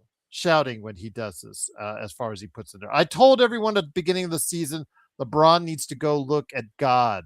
I've been preparing for this day for 8 years, my LA Lakers. So, okay. First off, why would we remember you? Second of all, no need to shout, as El Rosto told you in the chat. And third, who cares what you think if you're going to be like I'm not going to fault fault someone who wants LeBron gone because it's been exhausting. And of course, Even if I don't agree with it, I don't agree with it. I am firmly aware that I said this a few shows ago. You come back to me 100 times, and I'm going to go 100 times with LeBron coming because Tarek Black, Ryan Kelly, Rob Sacre, Jordan Clarkson being the only guy that was functional on that team. That shit was crazy. That starting lineup, it gives me nightmares beyond nightmares. 17-win seasons. God damn. No, sorry. I can't. I can't. No. I'd rather have LeBron here. That shit was terrible. But if you want LeBron gone, 100 out of 100 times. If you want LeBron gone, I have no problems with that because I understand it. You're like a lot of us here who are just tired of all the noise that he has brought with him and just want to move on. You want a new chapter to what the Lakers. We really want to see Luka and what he can do for this team. I get it. I understand it. And obviously I empathize with it because I would like to see a future beyond the James gang. I think I'm done. I think I've turned the chapter. But if they want to hold on for another page, then I guess we don't have I want you guys to and I know it's been hard in the current climate in the world, this ability to the reason why things are 50-50 so much is it's a program.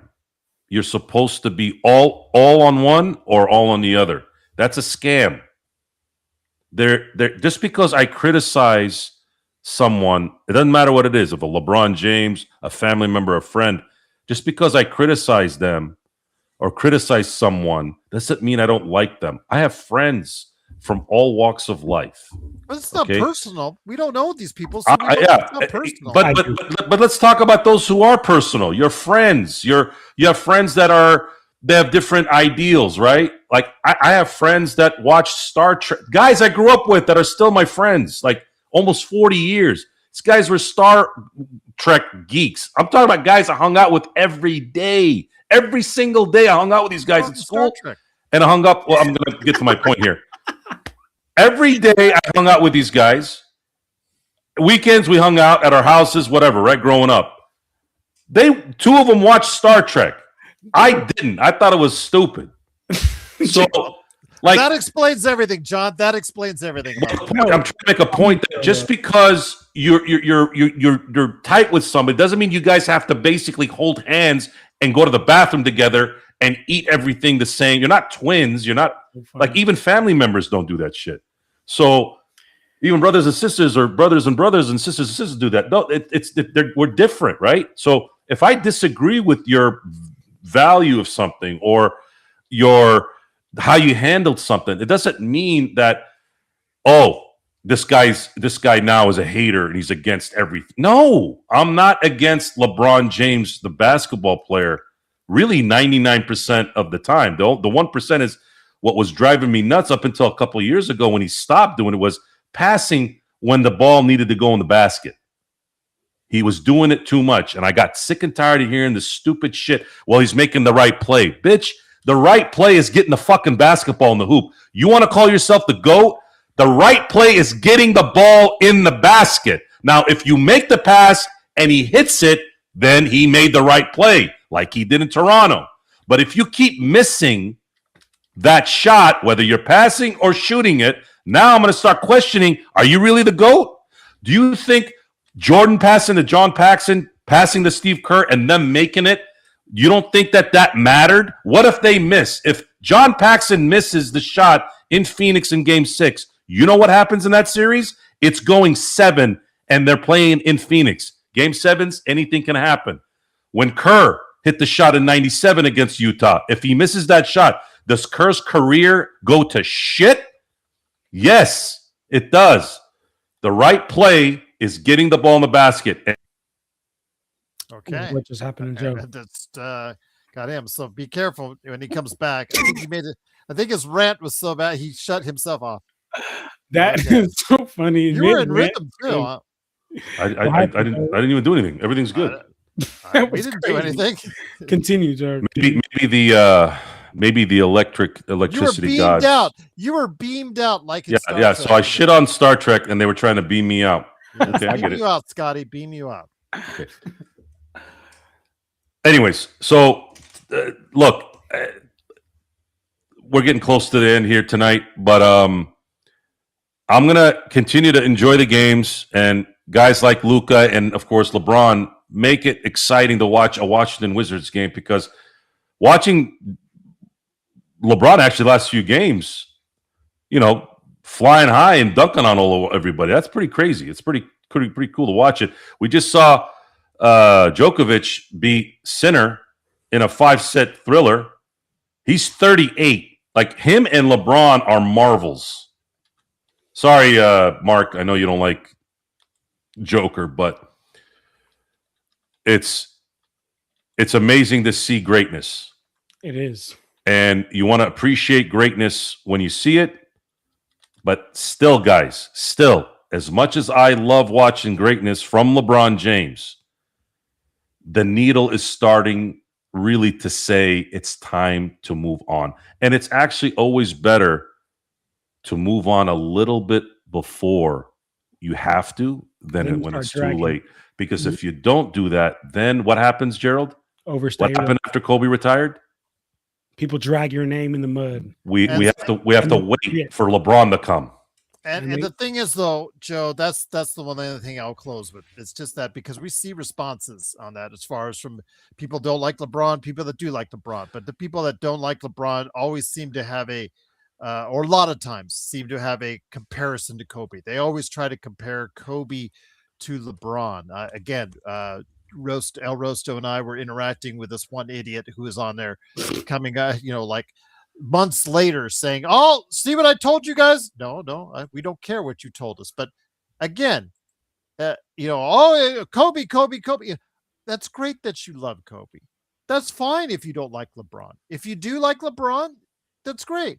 Again, be respectful and don't come off like an idiot in doing so and trying to get your point across. And that's what I'm trying to say, Joe, is that people often have to go ahead and just polarize themselves one way or the other, like you were talking about, but they always have to go ahead and have something. If you don't like LeBron, it's because Kobe stood the test of time. And no, it's not. If you don't like him, you don't like him. Or if you do like him, you do like him. It's again, you are entitled to your opinion, but just don't come off like an idiot when you do so. And again, some of these people in their comments, El Rosto and I, again, we're seeing this guy shouting at us or saying, "Remember me from 7 months ago?" No. Right there, when you start a conversation with that, and we deal with how many thousands of people on a season basis, Gerald, no, we don't. And this exactly Not one bit. About right here is exactly about how I feel about that clown, that I Am Hema, and that black guy, because for this exact reason. Black guy, come on, man. You know what I'm talking about. Well, I'm Hema booked to you earlier. For this exact reason, it's like, at least I feel the way I feel about LeBron, but I'm fair about LeBron. Joe knows it. Gerald knows it. Everybody that really is a part of the LFB community knows that I'm fair about LeBron. And when he deserves his criticism, I give him that criticism. But when he deserves his flowers, he needs to get his flowers as well. And that's what I feel like is such a polarizing issue with LeBron. There's the fans out there, the LeBron sexuals, who just say this guy's the greatest thing, since. Oh, he walks on water. But exactly. But then there's the I Am Hemas of the world. Fans are in every category. But then there's the I Am Hemas of the world that's like, he can go for a triple double, and they're like, oh yeah, no, this guy still sucks. So that's my issue. You just got to be able to be fair with it, right? You just got to be able to just keep it the same temperature. Is your father a ghost, or do you converse with the Almighty? I guess somebody wanted me to talk like a Scot. Everybody can have their opinions out there. It should always be respected, but it's how you present yourself with those opinions is what matters. and if you come off like a douchebag, then you are going to be given no respect at all on this channel. It's sad. We got too much black on black crime here, man, and I'm sad about it. There you go. All right. I don't think that started with that guy, man. That guy shouldn't. He shouldn't have started with me. We got to rise up to that, man. When they take it there with me, when I Am Hemla and that black guy took it there with me, I had to end it with them. So I don't know. All right, some closing things before we head on out. Of course, John Costas, Lakers Corner, got a 3-minute report all ready to go, my friend. Yes, sir. All ready to go. Please do check out my 3-minute recap on Lakers Corner on YouTube. You can check me out on Instagram, Lakers_corner, trying to get to 8,000 over there. And then on TikTok, trying to get to 10,000, Lakers Corner 24. But I appreciate you guys. And Drip Show, I appreciate you, brother. Drip Show's the best. Again, yeah. Shout out to Drip Show. Absolute give legend. Some love. Drip right there. Love. Hey, love bro, right there. I wanna put this one up right here, but I need to figure out where to put it up because I have to show the camera. Like this one is way too sick. You're just doing it right now. You got that full gap right there above you when you stand up. Look, if I put it right here, it's too big. Look, it's too big. You can't even see it. Oh, you see Mamba, Black Mamba. I'm gonna have to work on some organization here. Okay, you do that. You work on that organization. All right. In the meantime, you guys continue to be great. Come on, man. Continue to be great. No Lakerholics. Rise above the haters. Well, I did want to mention that there's no Lakerholics this week, but go ahead and check out, of course, John Costa's Lakers Corner. Also, check out my 15-minute report that I'm going to put out on Lakers Latest for the Fan Art Network. Go ahead and check that out on YouTube at Lakers Latest. Joe, is there a Joe Sorrell experiment on the way that people can look forward to? I don't know yet. I'm trying to see. I'm gauging some activity right now with everything to see if it's warranted. Where I actually got. I liked how the last show was. It was the total experiment, right? Not a specific experiment, and we got a lot of good. We had a lot of eyes on that, and I want to try to create that maybe a little bit more. I think people enjoy listening to us talk. And I really want to thank you all for that. I'm pulling a Gerald here because there are so many times because I do go back and listen to myself. I like to critique my delivery. You hate listening to yourself. It does. It's painful, but I have to listen to see the cadence. I have to see if I'm going ums and uhs. Luckily, thank God, I've been stopping a lot of that. It's not as abundant as it was. It's how I transitions in terms of subjects. Like I pay attention to that. Again, I come from a process of that when I first got in the radio part of things and announcing. So a lot of times I won't hear myself in the show because I'm paying attention to us discussing the actual topic, and a lot of times I enjoy the topic. But there are at least probably every 5 shows where I'll turn it on and I'll hear myself talk for about 20 seconds, and I'm like, ugh. Click. I'll go watch something else. Yeah, it's painful. But I'm glad you guys like it, and hopefully the information that we spew is valuable and entertaining. We have a lot of information. I think and coming out of my mouth like teething pain. Who? I hope there's wisdom coming out of my mouth like teething pain. What are you, 12? No, I just hope that there's wisdom coming out of my mouth like teething pain. Oh, you meant like figuratively. It's a good one, huh? It's good. Don't do that again. Okay, I'll do it maybe once more. It is the Lakers winning 142-111. They're now again 5th place in the Western Conference, 8 games back behind OKC. Yep, 29-18 on the season. I guess no Lakerholics tomorrow, so go ahead and check out Lakers. Here's the last bit here, Gerald. Sorry, I forgot to say this. So now, what is it going to take for Luka? Because right now I'm starting to hear I'm hearing things. I'm hearing things. I heard it through the great. I heard some things. And I'm long ago. I'm hearing that last week or so, people are starting to say, "Is Luka the MVP?" Ooh. No, he's climbing up that ladder. He's climbing up. If he's going to drop 37, 9 and 9 a game the rest of the year, you're really not going to consider it. He's top 5, but top 5. Who the hell are the other 4? SGA, Jokic, because he's still qualified. Jokic is gone. He's not going to win anything. He's below Jokic just went. No, he's not. Check the stats. He is not. Sorry. He's not at 65. He is right now currently on 65. So he can't miss another game the rest of the year.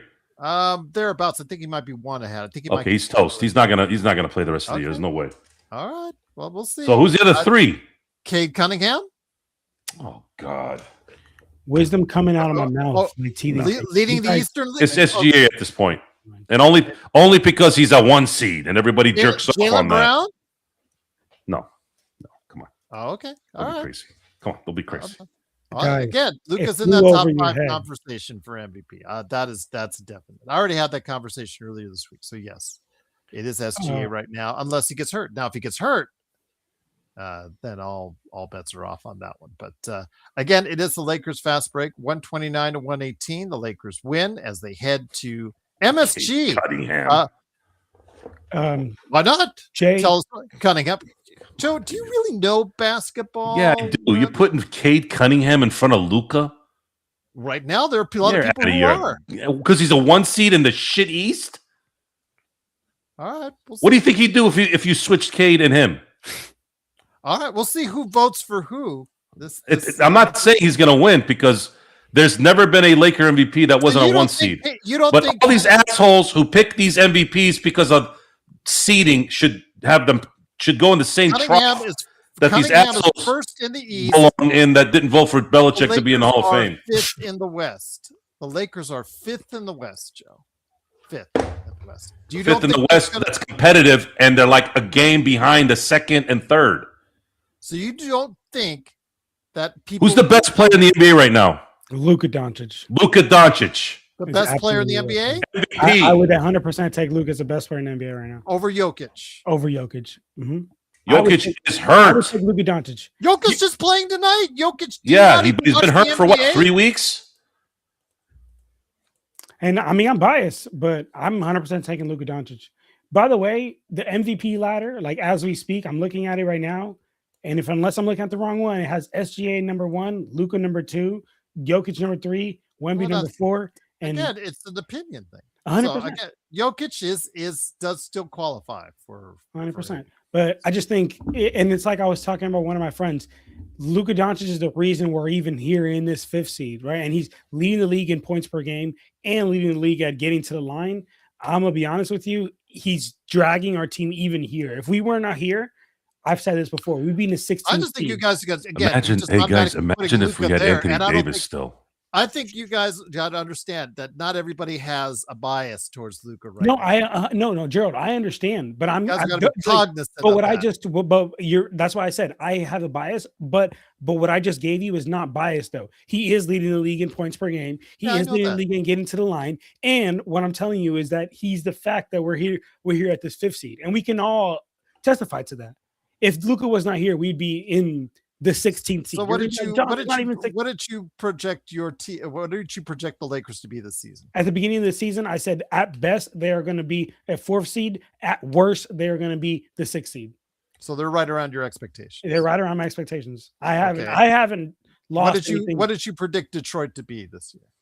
Not the 1st seed, but well, there you go. But Gerald exceeded everyone's expectations. Okay, but now Cunningham has played like a superstar. Okay, you don't think people are going to vote for that? I'm not sitting here and saying I would vote for that. I'm just saying that there are a lot of people that actually do vote on it that are going to vote the narrative. As always, we argue this all the time. It's all about the narrative. The narrative when they do these MVP votes. That's what I'm saying. For sure. But the MVP is the most valuable player, right? Imagine Luka, the Lakers without Luka. I didn't say that. But also, what's the Detroit Pistons without Cade Cunningham? It's okay, John. He lost, and he's trying to out of it. If Cade Cunningham is above Luka in the voting, he's not. You guys, I'm going to have to just say Cade Cunningham is number 6. I was right. Cade Cunningham is currently number 6. And Luka's currently number 2. Ed, you're not looking at it. You're not looking at it right. I'm looking at the NBA website. Oh, that's the NBA.com. You don't look at that website. These guys aren't up to date on anything. You actually go out and actually look at what the NBA reporters, the guys who actually vote on this, I give up. what they about talk the about, NBA what reporters. they I listen care about to. the numbers, Gerald. You I don't, already ca- told you don't, men you lie, just women care lie, about but the numbers don't. NBA.com official website. That's just like the worst place you Numbers go. don't. You need to go and actually check out what those reporters are going to vote for, what those reporters are saying. Men Like lie. Tim, the guy who hates the Lakers on ESPN, Tim Bontemps. He does those interviews. He does those straw polls with the actual people who vote for it and where they That stand. guy a bucket 7 days out of the week. Bucket. A bucket Okay. on his Well, head. again, I'm just telling you that. Won't buy Again, him every time. don't be surprised if Kate Cunningham gets Okay, quite a bit of all love. right. So then, Gerald, let's do this right here because we see each other so often, and y'all my dogs. If Cade Cunningham finishes above Luca, me and Joe will do something. But if Luca finishes above Cade Cunningham, No, I'm not gonna. I would pick Luca. Well, I would pick Luca above. I'm saying I'm not. Yo, you never see this, said Joe? you're not speaking for me, John. I never said I would pick Cade above Luca. I said Cade is being thought of above Luca right now because of where he stands. All right, Gerald. I'll let this one slide. I said I would pick You didn't Luka want to come above beat him, me. but if you're not watching the NBA and what these guys are voting on that actually are talking about, then you're not really looking at the NBA. But I am. Okay, we'll see. But I'm mainly watching the Lakers and the Spurs. The Spurs is my. So there you go. See, you're watching two teams. There are 30 teams. Hey, Gerald, in the NBA. my father. No one's talking about Jalen Johnson. I think a lot has to do with Atlanta's record too, Jalen Alan. Johnson. Although he is averaging what 25, 10 and 8. I think. Shout out him putting the ball in his hands, man. Big yeah, guard nation. They're under 500 right now, so that's Big that's not guard really nation. I'm not high on anything. Xbox again. It's what you guys don't check out. That's why I do NBA Good observations. job, Mark. That's exactly what I was thinking. Gerald, Shut up, Joe. Actually, shut up, Joe. Sincerely. But again, it is the Lakers fast break. I didn't say I would pick Luca. I didn't say I would pick Cade above Luka. you guys heard it here I first. just said, Gerald saying I just Cade said Cunningham that over there's a lot of people that are thinking about putting Cade ahead of Luka. You heard it here first. Gerald Glassford. And if he ends up fifth place, John, over if Luka. the Lakers end up fifth in the Western Conference and Detroit ends up first, Cade is going to get a lot of votes. I'm just telling you.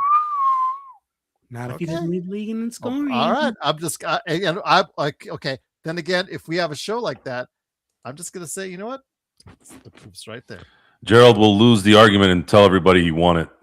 No, I never lose our arguments. I always beat you, Joe. I beat you in I laughed at you so hard for over an hour while you were like, oh, I have a text to Joe. Dude, you're the one that logged off. Don't front with that shit. I laughed at 2 hours because I was dropping answers for an hour and 30 minutes, and then you left. I was laughing. You jumped out. I didn't jump out. You jumped out. I didn't. I left because I left. Listen to me. Gone. Because that chat is a wasteland of Vito. toxicity, Somewhere. homosexual jokes, and just I stayed. jokes. I stayed. You left. And high school. If I want to go back to high school, I just go back to that chat. I don't know. Look, it's worthless. You can't. It's a waste of time. You don't want to justify leaving on your own. Then that's on you. Take responsibility for that. I take responsibility. I took one of your stupid jokes. I turned around for 2 hours in your face. Look, you let Mark down, all right? And that's just not that doesn't be good for you. You're roasting him so much. You're roasting him now. You let down Mark, and it hurt a lot of people's feelings about you. I got you every single time. You didn't. You left. You went to the You gate. quit. I got you every. You didn't. You've never gotten me. Every single time. You instantly. I got you good. You went to the gay jokes, and then there you go. It's over. It's a star. You want a star? I am the star. And I'll here's a star here. There you go. Star. AR Seattle, thank you so much for the cheaper chat. Truly appreciate it. Choose Luka every day of the week. Well, again, it's not what I would choose. Go to sleep tonight. Just know you hurt some people's feelings. It's not what I would choose, AR. It's exactly what I'm hearing around the league and what you observe around the league. Now, again, John looks at 2 teams. Joe only looks at 1. Oh, whoa! I intently watched 2 teams. I watched them. You just said you watched 2 teams. I'm just agreeing with you. I intently watched two teams, but I keep up with the rest of the league. Oh, do you? But you just said you watched 2 teams. I said I intensely watched it, like only those, like strict. But how can you keep up with the rest of the league if you only? Because you can keep up with the rest of the league, just like how you. There's no way you keep up with 30 teams, Gerald. I can check out a lot more than you guys do. Obviously, he's like shameless plug. Check out NBA operations. I'm just as upset about this as you are, man, or ashamed. All right, guys. Xbox, it's a first-round knockout on my part on Joe once again. It is, of course, Gerald Glassford. Thanks again for watching, listening. Again, when Joe goes to the gay jokes, you've got him. You got him right there. When he, that's the thing. If you get him mad and disturbed, he goes to the lowbrow humor every single time. You know, I can. There were no gay jokes. It was just responding to your comment. You can read Joe like a book. He hasn't gotten out. Guys, don't you guys have the history on there? All it was he's saying A and I'm saying A. He's saying A and I'm saying A for an hour and a half. Push kids into lockers. Baby, I so that's how he has. He's got his Letterman jersey on when he goes in there. There you go. I have no clue what the hell you're talking about. You got left high school. You got destroyed and then you left. No, I destroyed you guys. You guys didn't. Know I but you did. I did. You went to I disturbed you. I irritated you. You went to the lowbrow humor, and then you tried to go ahead and and I destroyed you. And I was laughing for 2 hours. Laughing. It was hysterical, and you can't handle it. I got you once again. I always give you that chat. No, I just don't. It's just not a productive chat. I need to run this channel. I need to help run Lakers Latest. And I got things to do, man. I don't have time for your stuff, man. I don't have time to live with yourself hurting people. Oh, I'm living just fine. Yeah. You hurt Mark, and that hurts us. Mark's begging me to come back because your guys are picking on him. That's got nothing to do with me. That's on you. You're the one that left, not me. Mark is a good man. I know he loves. He's a great man. You need to mend that situation. I know he's got a man crush on you, but he loves you. So don't treat him with disrespect, because Mark is a good man. Mark is a real good man. Now, who's talking about gay stuff now, Gerald? Man crush? What is this? Whoa, Gerald. This isn't MTV, man. Relax. This is not the Castro. Man crush. This is man crush. He MTV doesn't exist anymore. He admires you greatly. Yeah, but man crush is for normal men isn't. Man crush is literally gay. I don't do that kind of stuff. Sorry. Well, again, I don't man crush it the way you want to. I crush. I crush. You. Man, I got you. Like that also sounds gay, though. That also kind of sounds a little gay. Immediately, I crush you like a worm. You got right there. When you go to the lowbrow humor, I crush you like a worm. I got you once again. Oh, I got him good this time again. Oh, I love it. Gerald, go look in the mirror and say that, and feel better about yourself. I'll look at it. Bring him in. Mark and the crew and I will sit back here and say, yeah, just let him have his fantasy. As I always do. I beat you every single time. The thing is, with age comes wisdom, and you haven't reached that kind of wisdom yet, Joe. But one day you may. One day you may. Yeah, we'll have to do that, Alan. Once again, it is, of course, Gerald Glass. Hey, don't forget our 5-on-5 games. So hopefully one day we can carry that out there. That would be great to have. But it is, of course, the Lakers fast break, 142-111. Lakers win. We'll be back Sunday to hopefully rile up your Sunday evening. And again, truly appreciate it.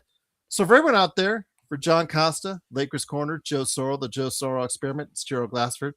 Go ahead and hit me up on Lakers Latest. Like and subscribe here, and make sure you have yourselves a great weekend. Live long and prosper with us right here at the Lakers Fast Break Podcast. Live long and prosper. Yeah, I could do that. Yeah, there you go. Star Trek, baby.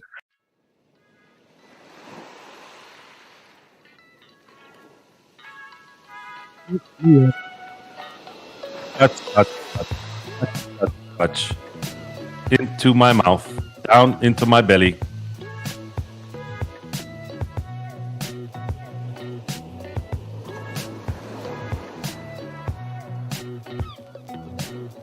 Have a great weekend, everyone.